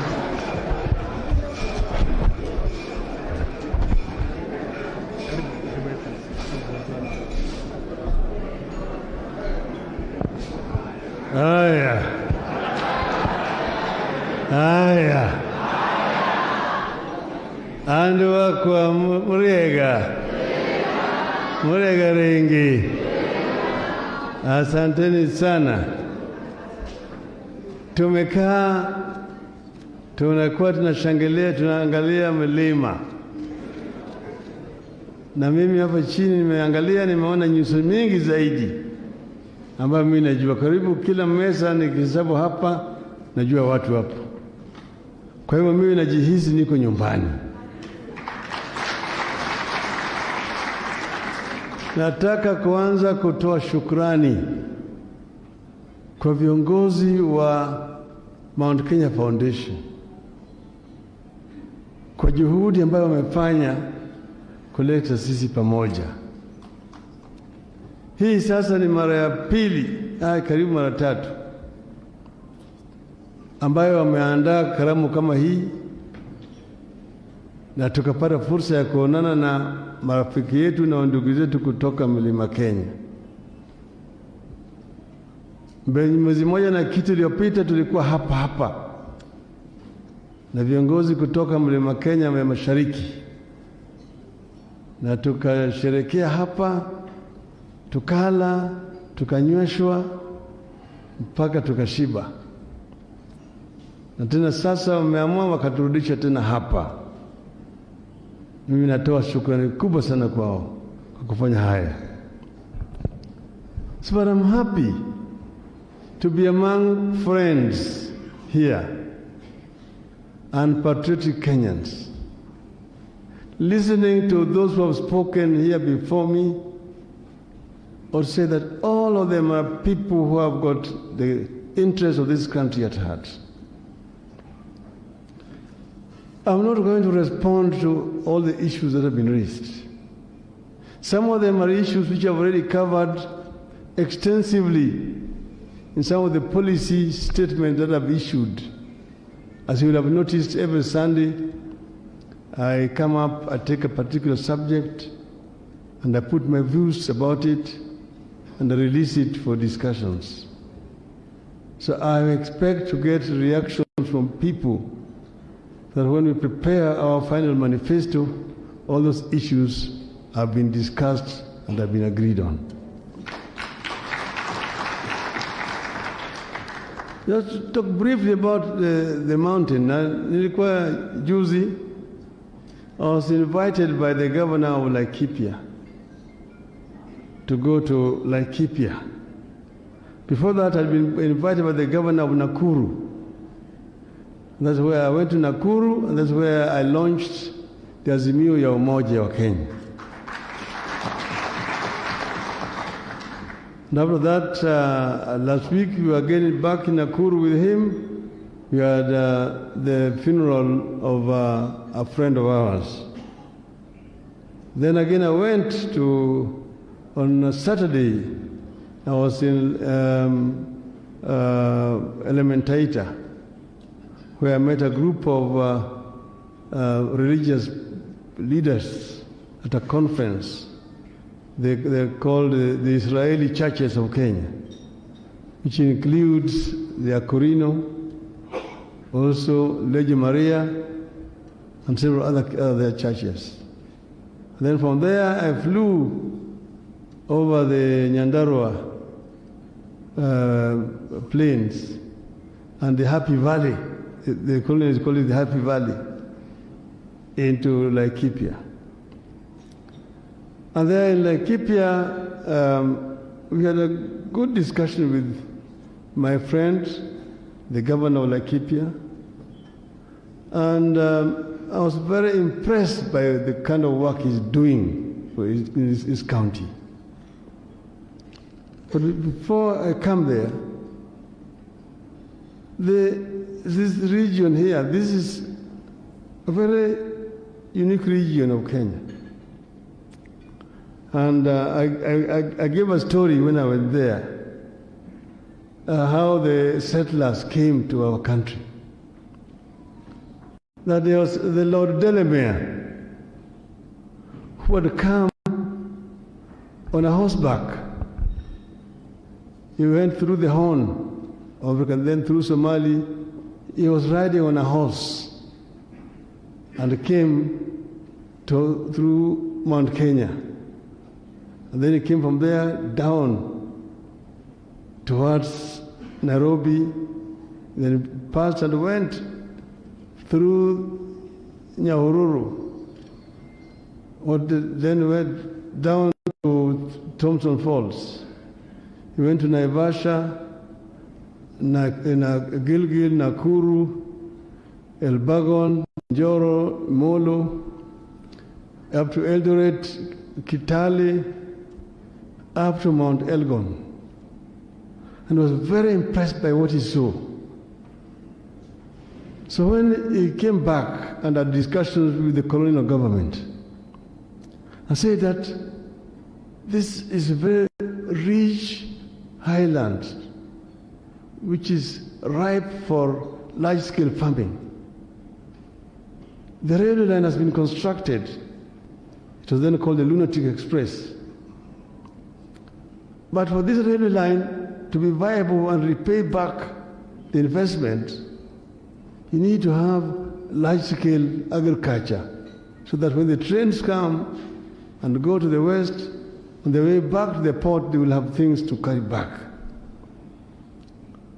The colonial government agreed.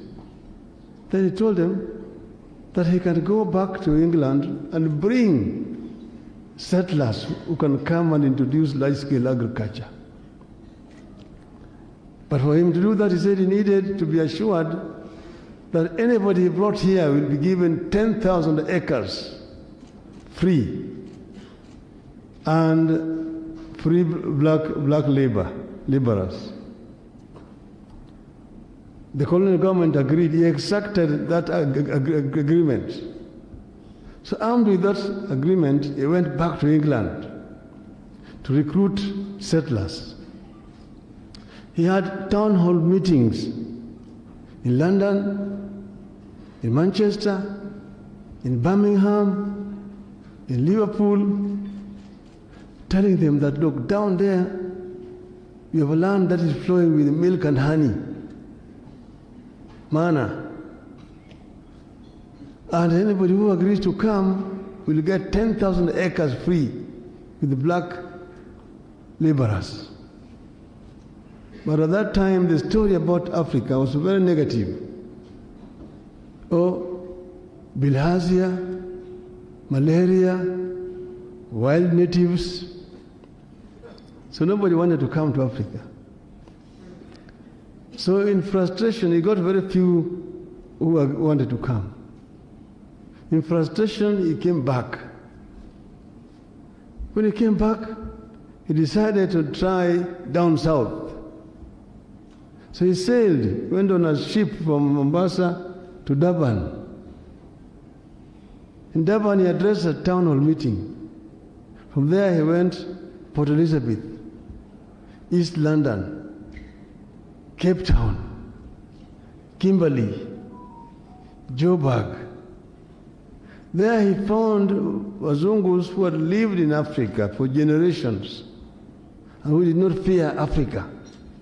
Some of them were actually workers or laborers and other fellow whites owned farms. So the prospect of owning their own farm was very appealing. So they quickly agreed. Most of them from South Africa and from what was called Rhodesia, Southern Rhodesia. That's how we ended up with the Kaburus here. When they came, they were given land from Timau, from those other sides on Kenya East, all the way to Kitale, Mount Elgon, those sides. That is what became known as the White Highlands. That is how the people of all this region were deprived of their land. How they were deprived of their land. So now the Africans were being conscripted to work. There was what they call agreement. You sign an agreement to go and work in those farms.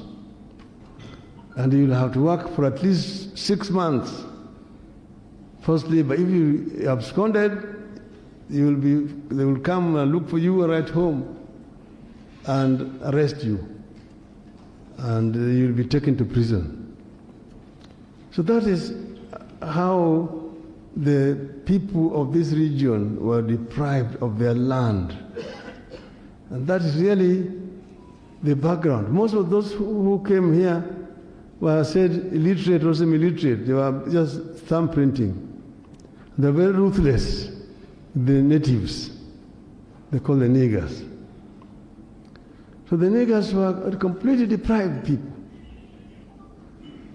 I will come back to that subject later. But that is how we came to be what we were. And you find a place like Nyahururu, there's a place they call the Happy Valley, where they're doing all sorts of things.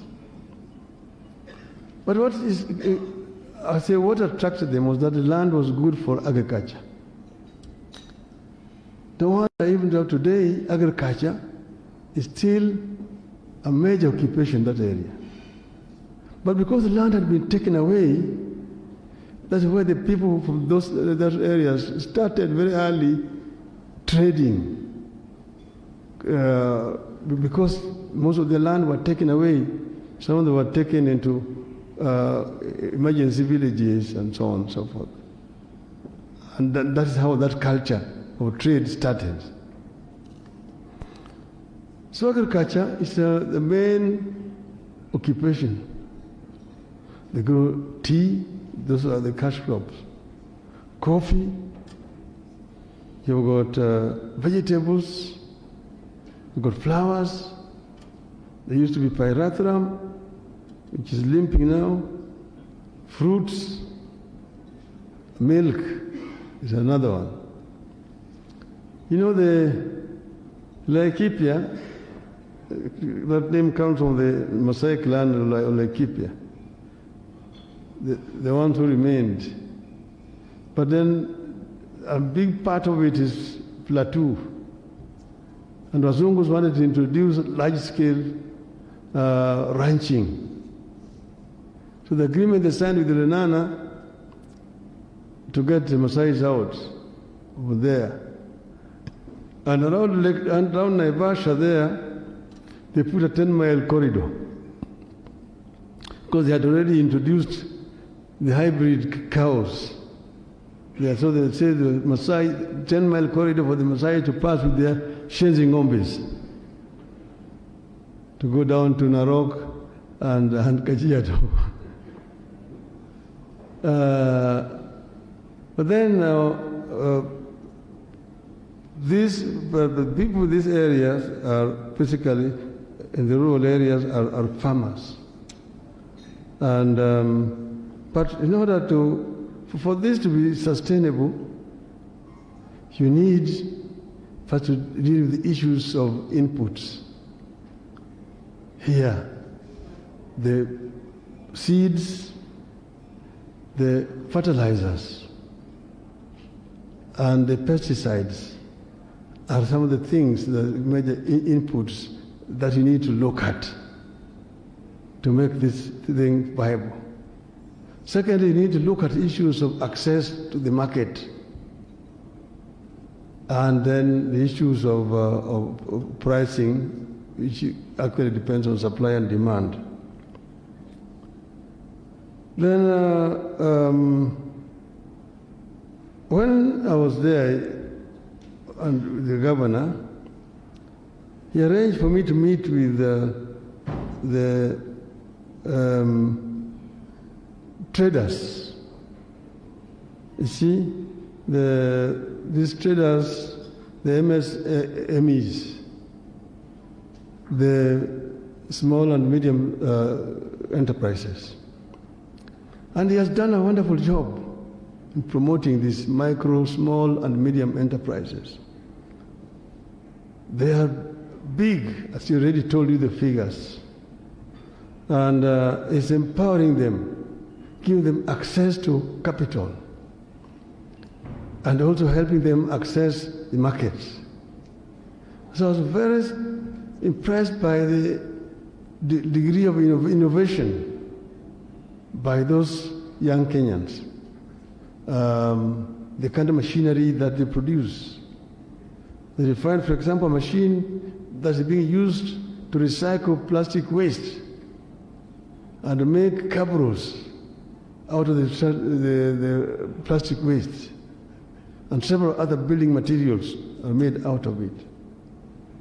Cattle feeds and things like that, so many other things. So I was very, very impressed.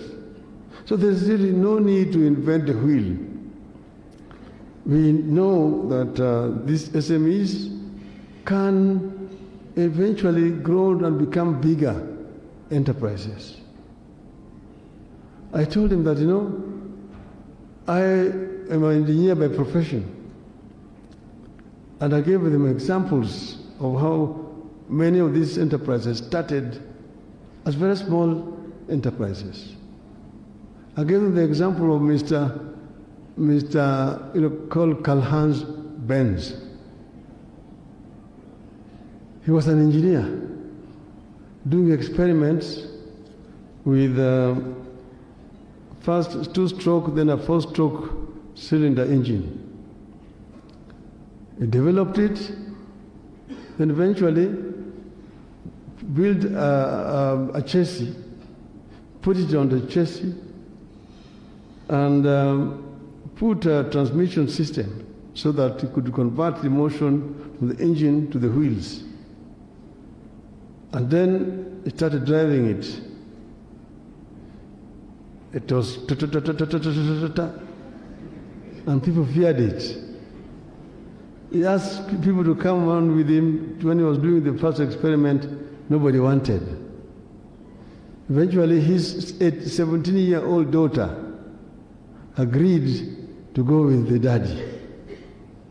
And they rode for 35 kilometers, then installed.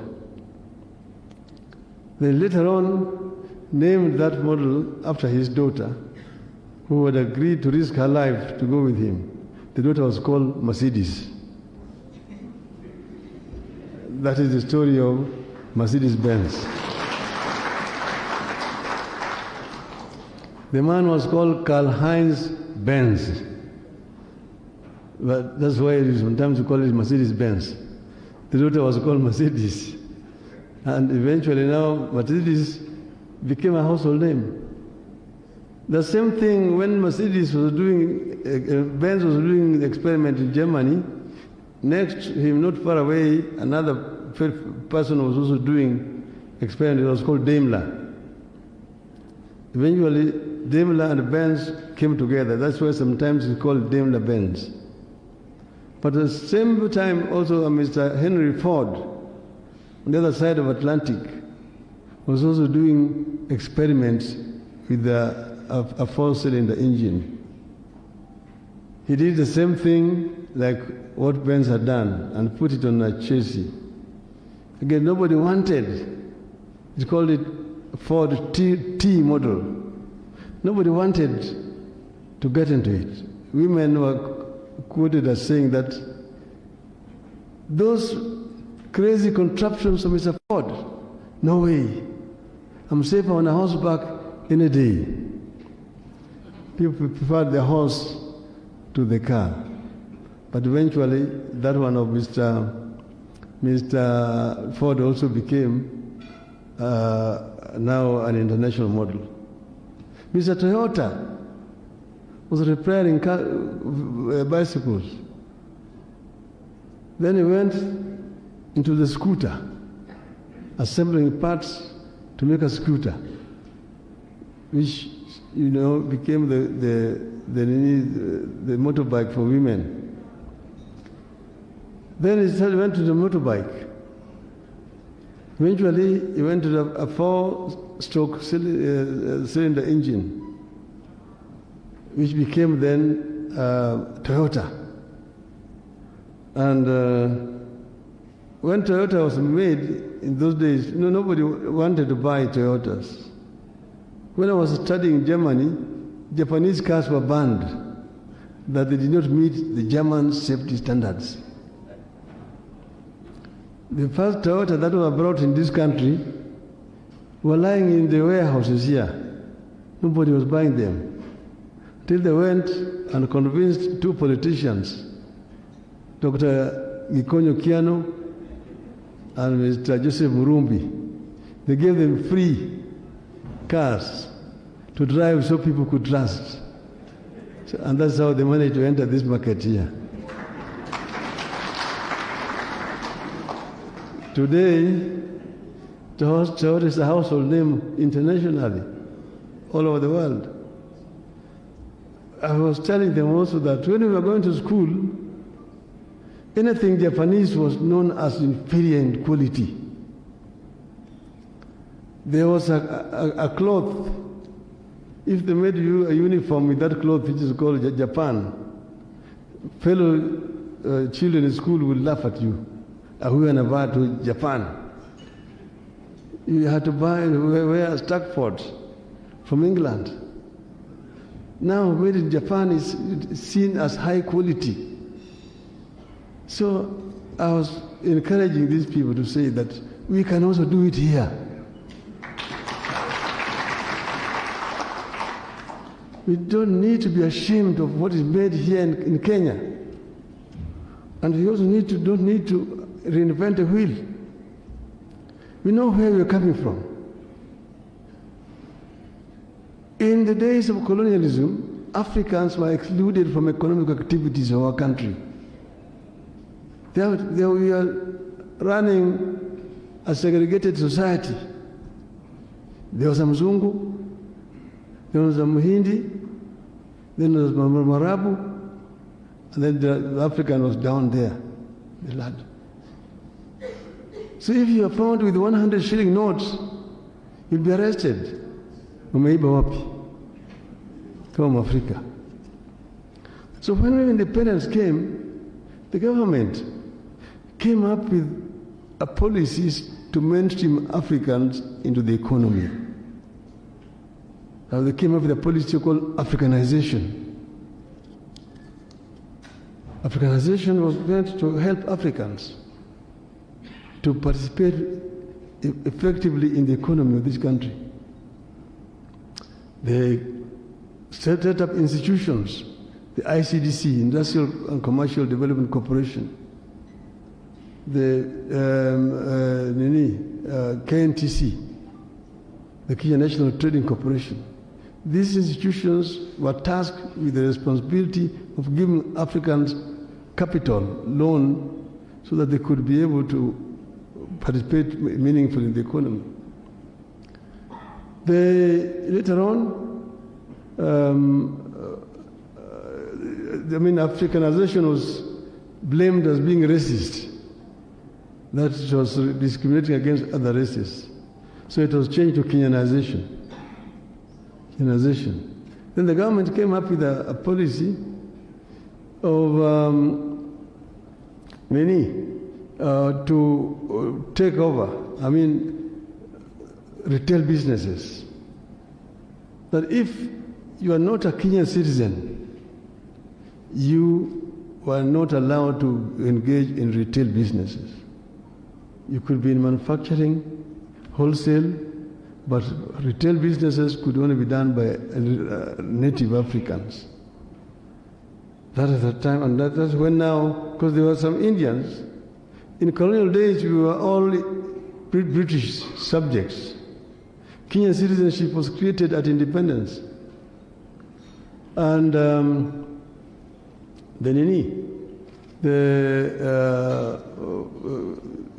Indians who had been brought as coolies here were given the option of either becoming Kenyan citizens or retaining their British citizenship. Most of them retained British citizenship. They were told that if you're not a Kenyan citizen, you cannot be engaged in retail businesses.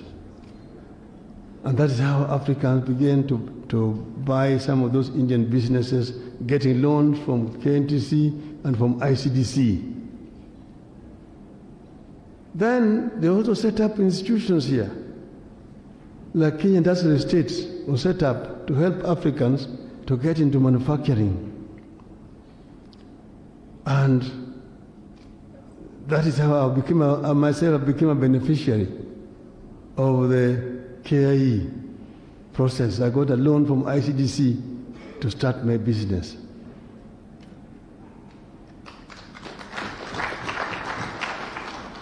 But how did I do it? I was then a teacher at the University of Nairobi,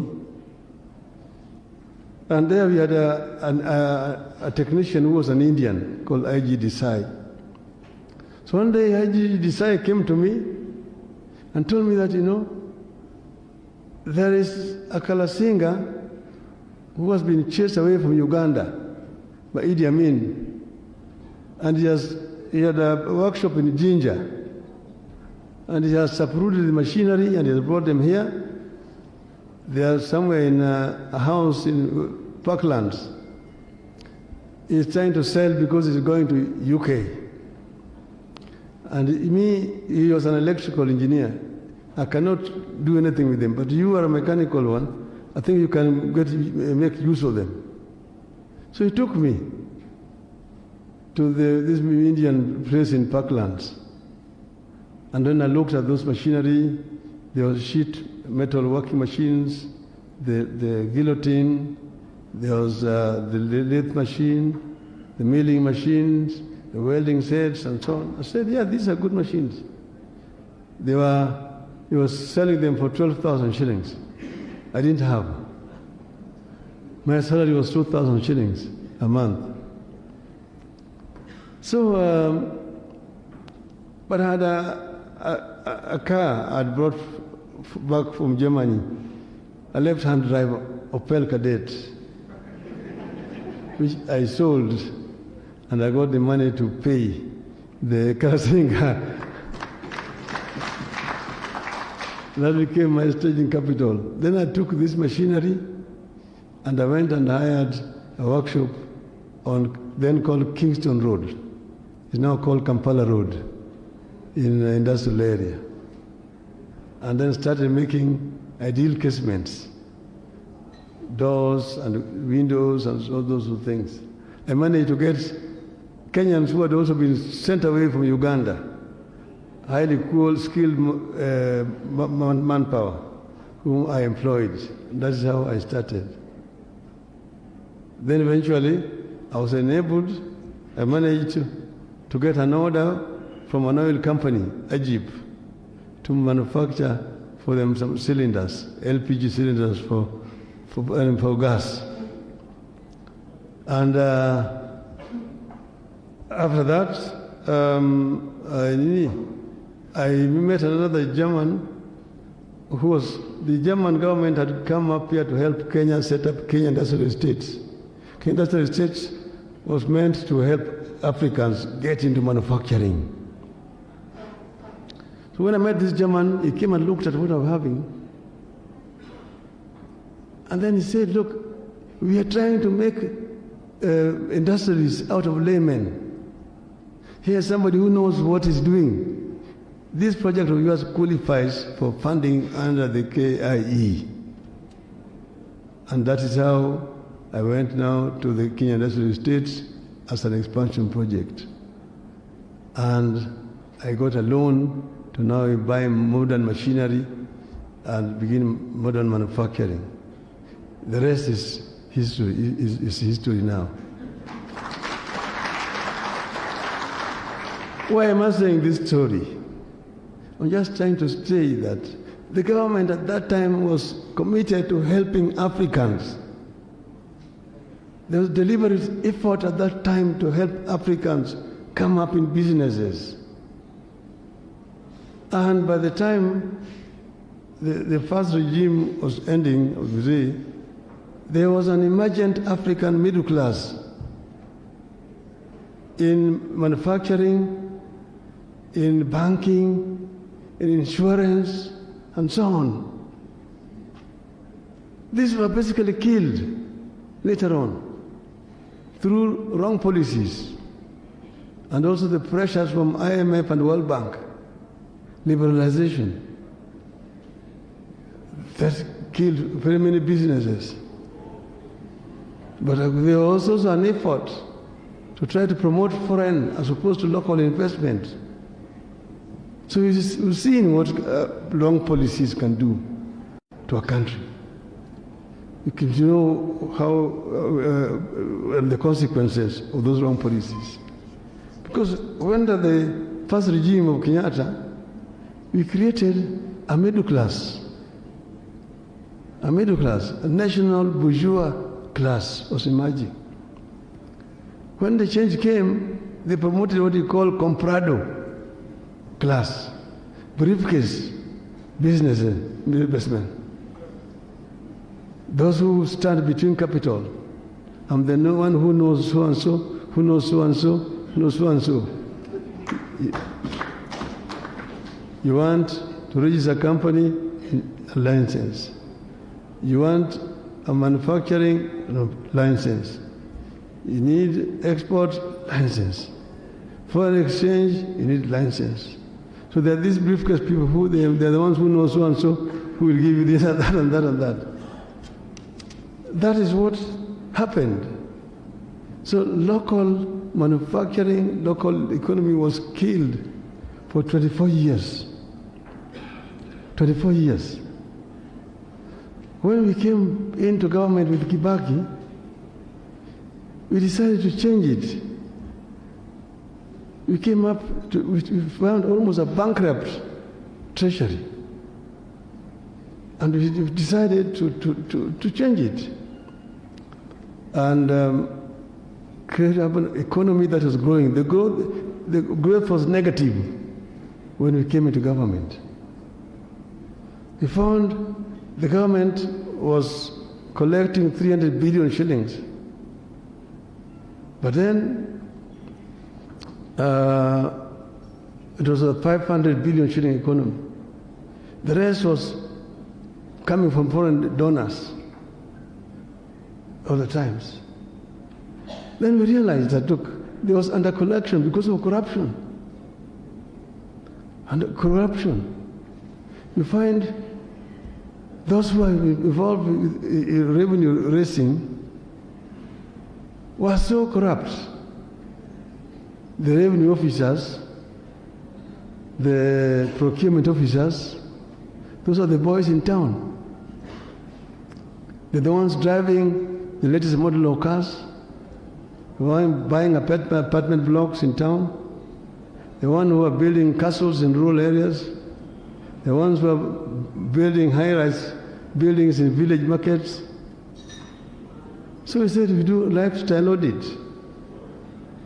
And we got all of them and removed them from the system. And we brought in the right people. Within no time, revenue shot up. We did not have to raise taxes.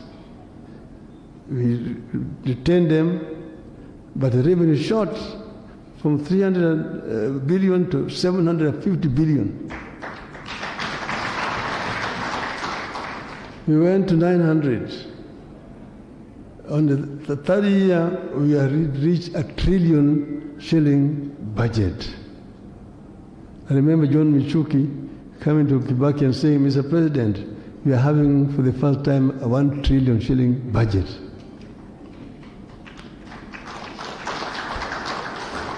And I was Minister for Roads. When we went in there, I came up with a road construction program throughout the country. I traveled all over the country looking at the roads.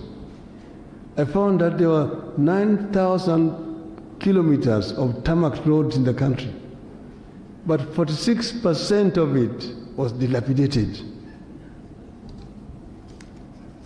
So I said, I need money to repair what has been left neglected, at the same time to construct new ones. I did not have the money. So I need more money. And I appealed for more money. The opposition, but Dr. Muhisa Kitui in the cabinet told them that, look, if you want to have an impact in this government, let's give Raila more money. So let us slash 5% from each budget and put it in roads. Then we will have the impact. It was resolved, and that's how I got the money and started doing the roads. So we planned, you will have seen the roads around the country. You will look at the bypasses in this city. When I was knocking them down, knocking houses which had been built on the bypasses, I was being accused. Raila is targeting Kikuyu property. They want to impoverish the Kikuyus and so on. I said, no, we want to decongest the city center. And I was accused in the cabinet. I explained that, look, I told the chairman, Mr. President, these road reserves were declared as road reserves and gazetted in 1971. I came up with the gazette notices, and these people were compensated. But because no roads were constructed, they went again and constructed, although they had been paid money by the government. But Mr. President, what we want to do is to decongest the city center. The Uhuru Highway is a major barrier. Most of the traffic on Uhuru Highway is transit traffic from east, from south to west, and vice versa, or east to west. This traffic has no business in the city center. So if we build the bypasses, the traffic from Mombasa going to Western Kenya, Nakuru, Kisumu, Kampala, Rwanda, Burundi, and DRC will not need to come in through the city center, and eastern bypass, and then the northern bypasses, and the link road. Then Kibaki says, kama watu wamejenga kwa barabara, ibomolewe. Oh yes, what do you want us to do? What do you want us to do? And so Kibaki supported me. So I want you to know that we worked very closely with Mwai Kibaki. The border people had discussions with them. In fact, they came to see me. I know their problem, and I also know the solution to their problem. And we've discussed it. Also, I've talked of SMEs and those who depend on importation of goods and so on. I know their problems that they're going through. I had an occasion to talk to them 2 weeks ago. And I promised that what they were requesting I was going to convey, and I've already conveyed it to the President. But going forward, we need to promote our own. We need to look at value addition. There are a lot of goods that we're producing here, but then we're exporting raw materials. We need to do value addition to our raw materials before we export them. And also, instead of importing, we need to promote more and more local manufacturing. This is the key to economic takeoff. If you go this day to the industrial area, what used to be manufacturing companies producing goods which were employing 300, 500 people have been turned into warehouses, storing containers from China. We are exporting labor to China, and we're having 39% of our workforce, our eligible people, are unemployed. Because we have exported our labor to China. If you take the textile industry, We used to have Rivertex in Eldoret, Kikomi in Kisumu, Raymond in Nakuru, Mountex in Nanyuki, and even thicker, Titex. All that is gone. So now we are basically depending on Mitumba. We can have tailoring businesses here, making goods which can be sold locally. So the people who are just selling Mitumba can actually get involved in selling the goods which are made in Kenya. This is another way of developing our country. Then, but let me talk about the youth. Because the youth are the engine of growth of an economy. I say the youth are the flowers of an economy or a country. But I also tell them that, the difference between the young and the aged is just one. That the aged were one time young, so they know what it means to be a youth. But the youth have never been old, so they don't know what it means to be old. The difference between them is what is called experience, which is very important. We need experience. But we need to empower our youth. They have already said that 75% of our population is below the age of 35. That can be either a blessing or a curse, depending on how you look at it. If you do not empower that youth, they become delinquents, drug addicts, criminals, and therefore they are a drag on society. But if they are imparted the requisite skills, then they become a motive force for growth and development. You are talking about the illicit drinks still being brewed. If there are no customers, they will not have a market, those people brewing it. So if those youth who are empowered will not go and drink those dirty things, they will go for good things. They'll be looking at 17-year-old or 18-year-old, how do they call them? 18-year-olds, Glenfiddich. But because that is what they can afford, that's why they go for it, and healthy for them. So the most important thing is to empowering the youth. And this requires that we change gear. We look at how we empower our youth right from the nursery school, primary school, secondary, tertiary education, and high school and university. So that the youth are imparted with skills. Because if you do that, then they become a motive force for growth and development. This is what a country like China has done. China invested money in skills development. They trained a highly skilled young force.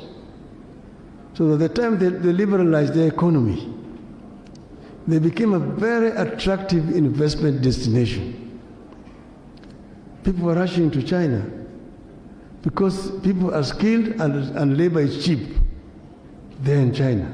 So China became all of a sudden the factory of the world. Most of manufacturing companies moved to China. Samsung, LG, you come to Ford, Mercedes, Peugeot, Volvo, BMW, Toyota, Hyundai, they're all there in China. They manufacture in China and then export. You'll be surprised that at DTW you're buying a Mercedes-Benz, you think it's coming from Germany, it is coming from China. In Germany, they tell me that, look, it is cheaper to manufacture a Mercedes-Benz in China, ship it back to Germany, than the one that is made in Stuttgart. So, but in that period, 30 years, China managed to move 300 million people from poverty to middle income status. China today has got the biggest middle income population in the world. But China is no longer the cheapest destination. As the society has become more and more affluent, a gap has developed down there because they become more and more expensive.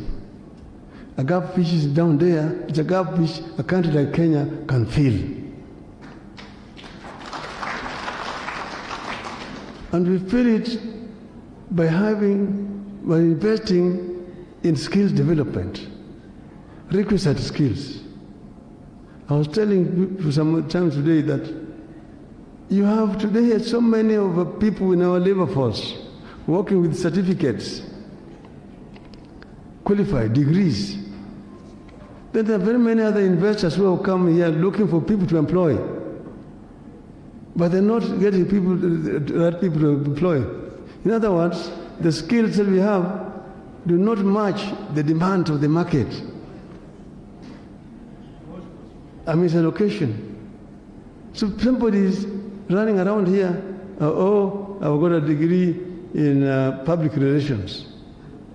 The other one, I don't know, I've got a degree in, there's some very funny professions, and here that somebody has got a degree in those. So there's no company that is needing those sort of people. So we need to align our training to the demands of the market. So now the women, our women folk, is again our major resource in the country. We cannot develop without empowering our women. A country where only 1/2 of the population is working cannot expect to compete with a country where the 100% of the population is working. Because the women become a drag to the society. Women don't want to be dependent on you as a husband. Women are people who are capable and able to work on their own.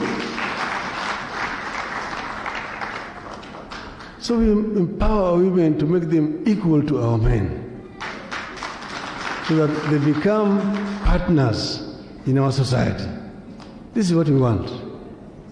They mentioned a number of things which affect society generally. They talked about water.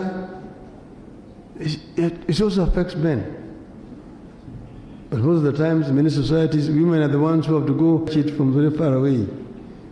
You need that water for food consumption. You need water for irrigation.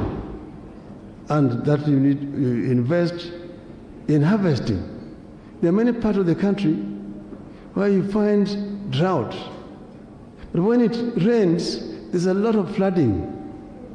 And that water gets wasted. It's allowed to run into rivers.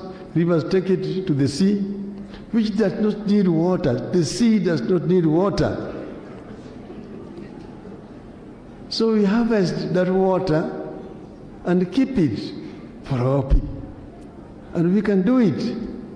It can be done with proper determination and proper investment.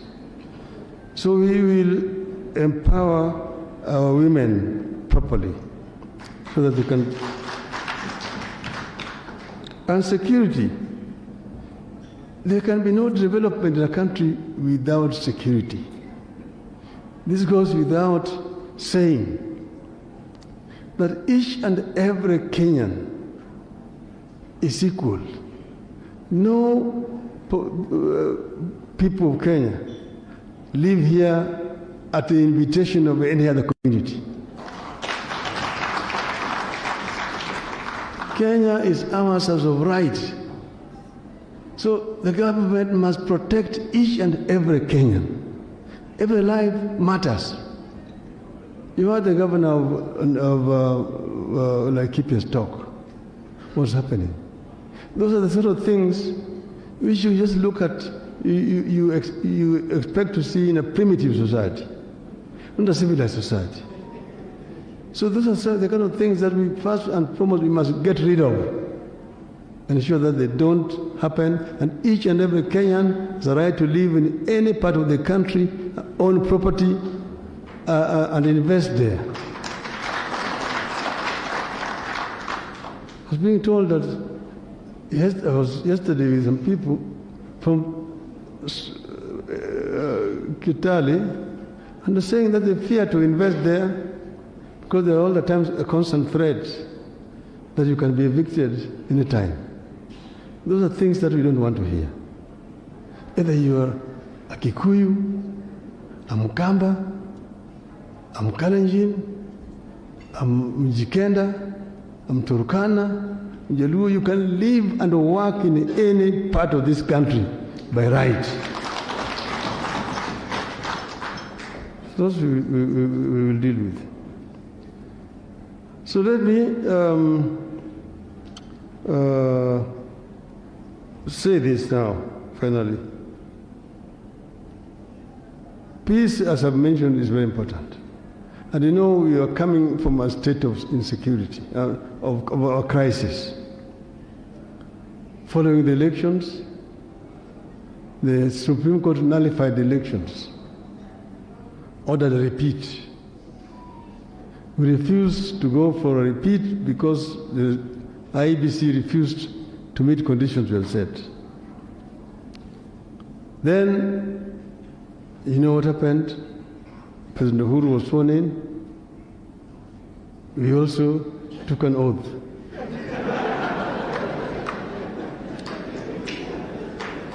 Then, when our positions falls apart, my people said, now that you have been sworn in, let us now declare our sovereignty.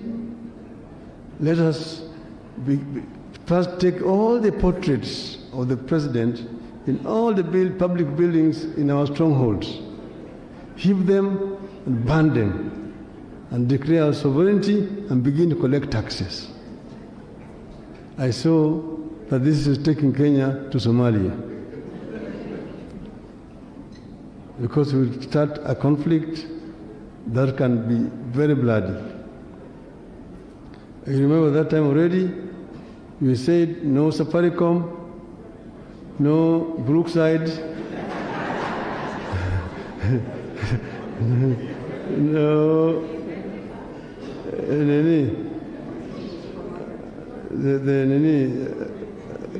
Virco.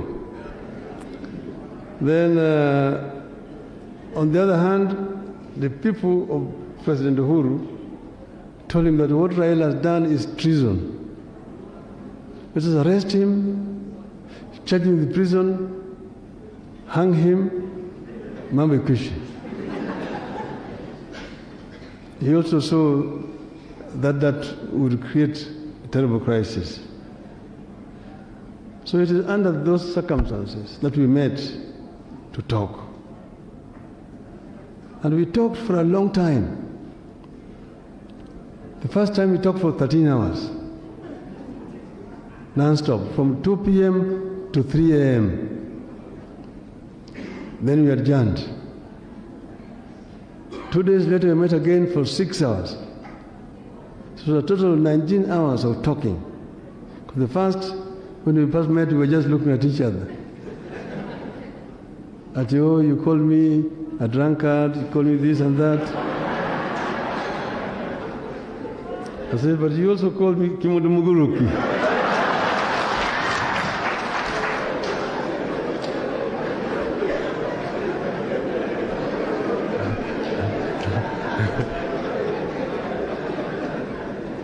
So, after hedging more than an hour, nearly 2 hours, we now sat down to talk seriously. And we took a journey down the memory lane to where we started.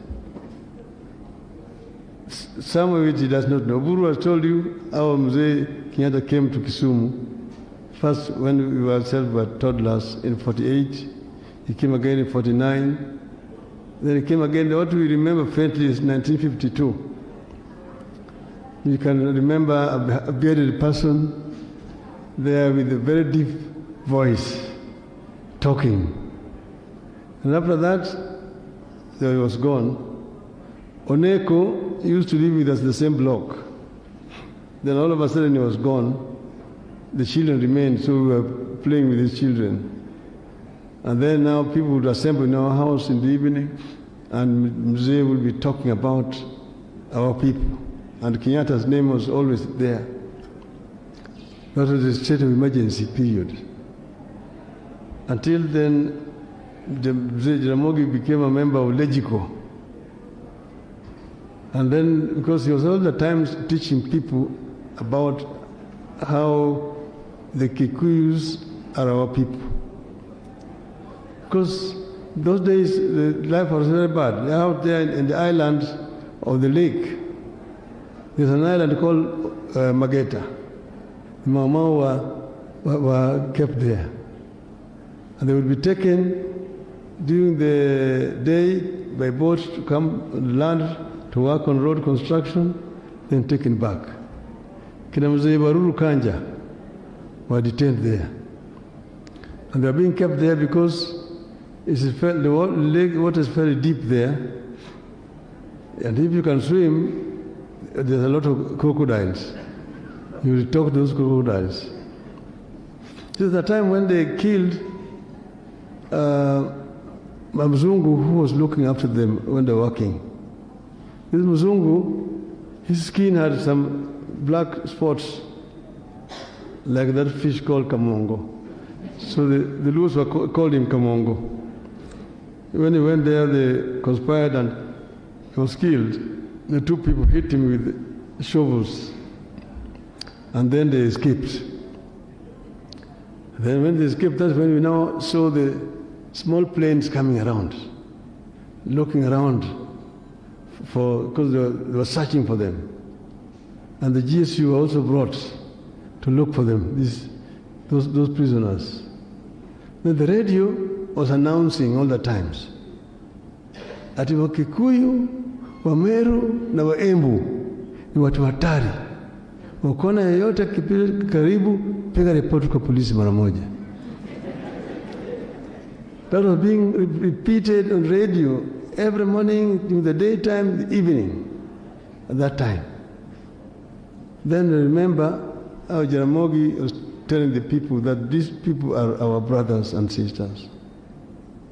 And those people who had escaped were helped by the population. They escaped into Busia and into Uganda. They were never found. So we know where we're coming from. And these are some of the issues that we talked about. How life was very bad. The Kikuyus were being arrested and taken to emergency villages and so on, and the Mau-Maus were taken to Hola, Manyani, and so on. Then the Jaramogi in Legico stood up and talked. When the motion had been brought when Mau-Maus had been beaten in the Hola detention camp and killed. Then Jaramogi, who was the chairman of the African elected members, called a meeting, and they agreed that the motion should be moved in Parliament to discuss the issue.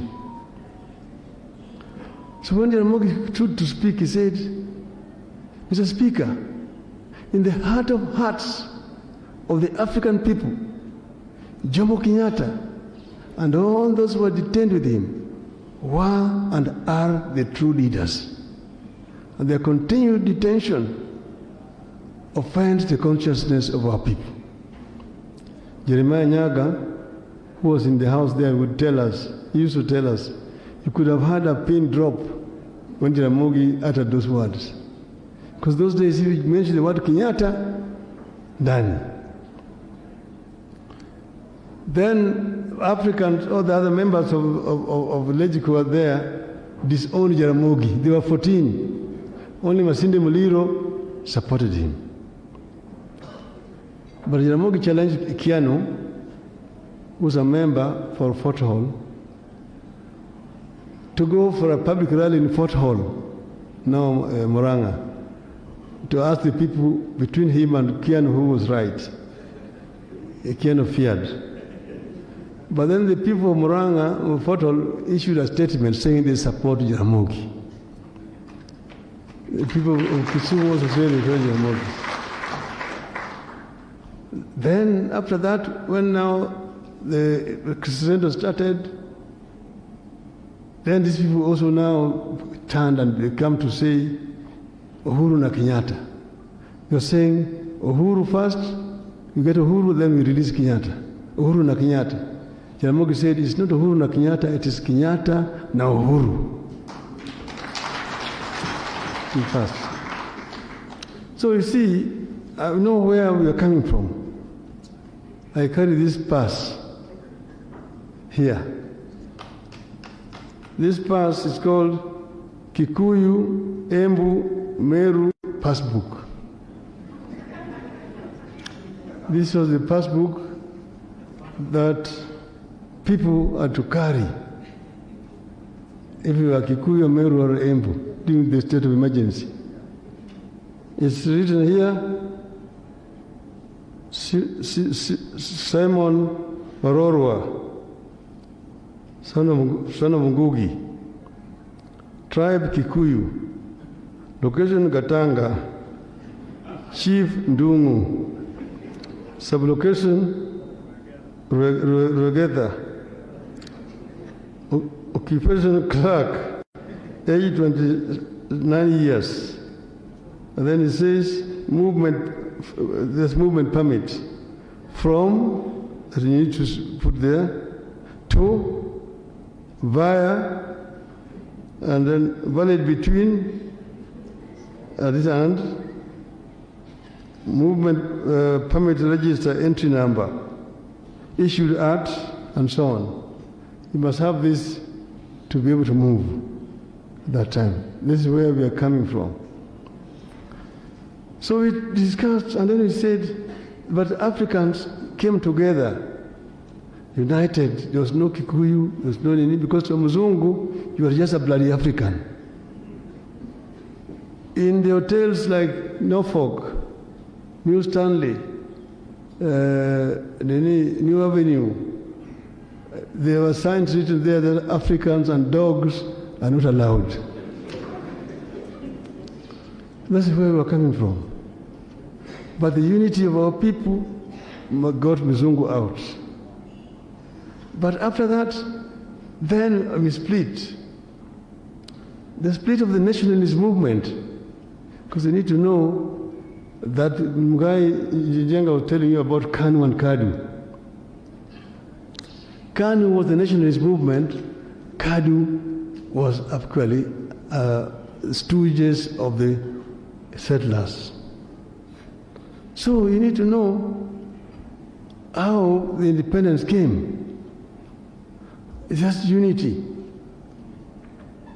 of the people, these communities, that brought independence in this country.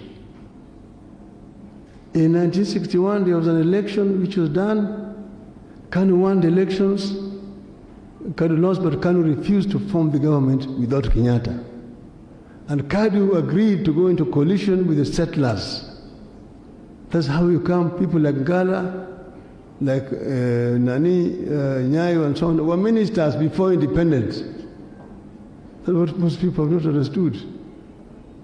Okay? But then, when the final elections came in 1963, KANU won convincingly. And we got at that time, and Mzee became the prime minister. The differences were over the issue of land. I mentioned to you about those settlers.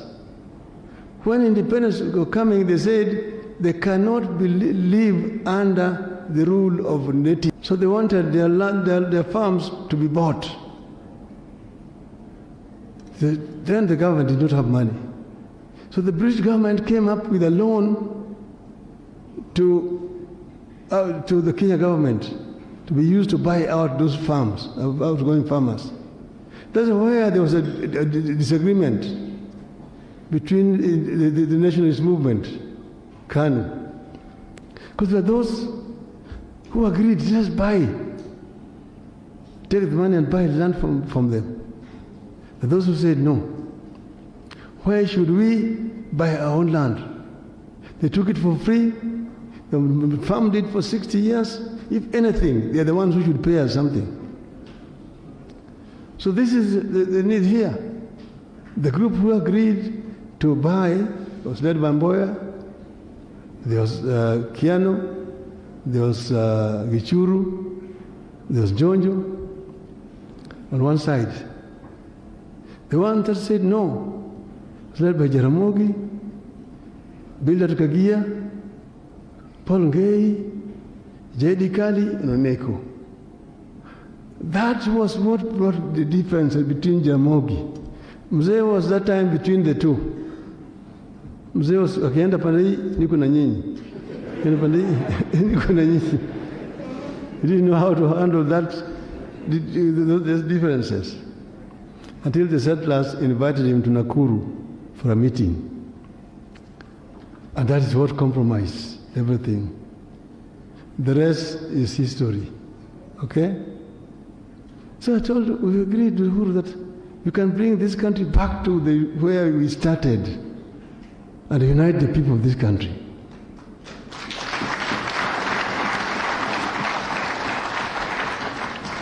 So if you stand that side and I stand this side, you can shake hands and we can bring the Kenya back, the Kenya that the founding fathers wanted. And we agreed. That's the meaning of the handshake. So I said, the founding fathers had a dream for this country, which are called the Kenyan dream. And you find it in our national anthem stanza, first stanza. Lord of all creation, bless this land of ours. Justice be our shield and defender. May we dwell in unity, peace and liberty. Plenty be found within our borders. Okay? The most important. Plenty be found. That plenty was not going to drop like manna from heaven. It was going to come through the sweat and toil of our people. Create a condition through which they can create wealth so that plenty is found within our borders. And in the Bible, a country where the plenty is found is called what? It's called what? So it's not Raila who is saying it. That's what the founding fathers wanted. They wanted us to turn this country into a Canaan, isn't it? Isn't it? So I want to paraphrase to you. We are with Kibaki, we are set down with our think tank, the national community, and coined what we call Vision 2030. It was aimed at transforming this country from a third world economy to a middle income status by the year 2030, meaning 9 years from today. Okay? 9 years from today. And we came up with how to do it. It was based on social, economic, and political pillars. And we came up with the flagship projects, SGR, LAPSET, SEZs, the tourist resort cities, the ICT city in Konza, and so on and so forth. And there's so many other programs that we keep. And if you follow it properly, we can transform this country. There's no need to reinvent the wheel. We know very clearly where we want to go. We have a very clear roadmap to get there. But you cannot get there with the level of corruption we're having today in this country. You cannot get there that way. So that's why I say I have a dream that one day we shall get there. But I want to paraphrase Martin Luther King. I want to say one day that I've been to the mountaintop. I've been to the Lenana Point. I've been to Nanatos. I've seen the glory land. I've seen the glory land. And I am convinced that together we can get there. We shall get there. Thank you. I rest my case.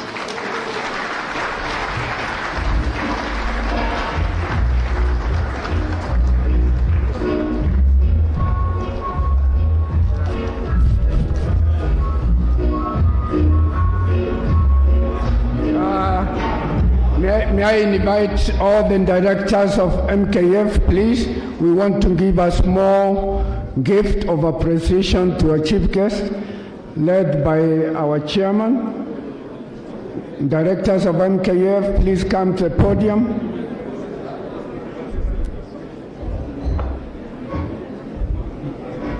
Directors of MKF. From here, Your Excellency, we'll just give a vote of thanks by Henry Joroge, one of the directors, and then we have the final prayer. So, directors of MKF, Bishop Gashara, you come forward and say our final prayer for us. Thank you. Directors of MKF.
Right, before you go, please settle down. We want to say the final words, please. Okay, this will be very, very quick, so please give me just 1 minute. I just want to say thank you to all of you for honoring our invitation today and coming to this occasion.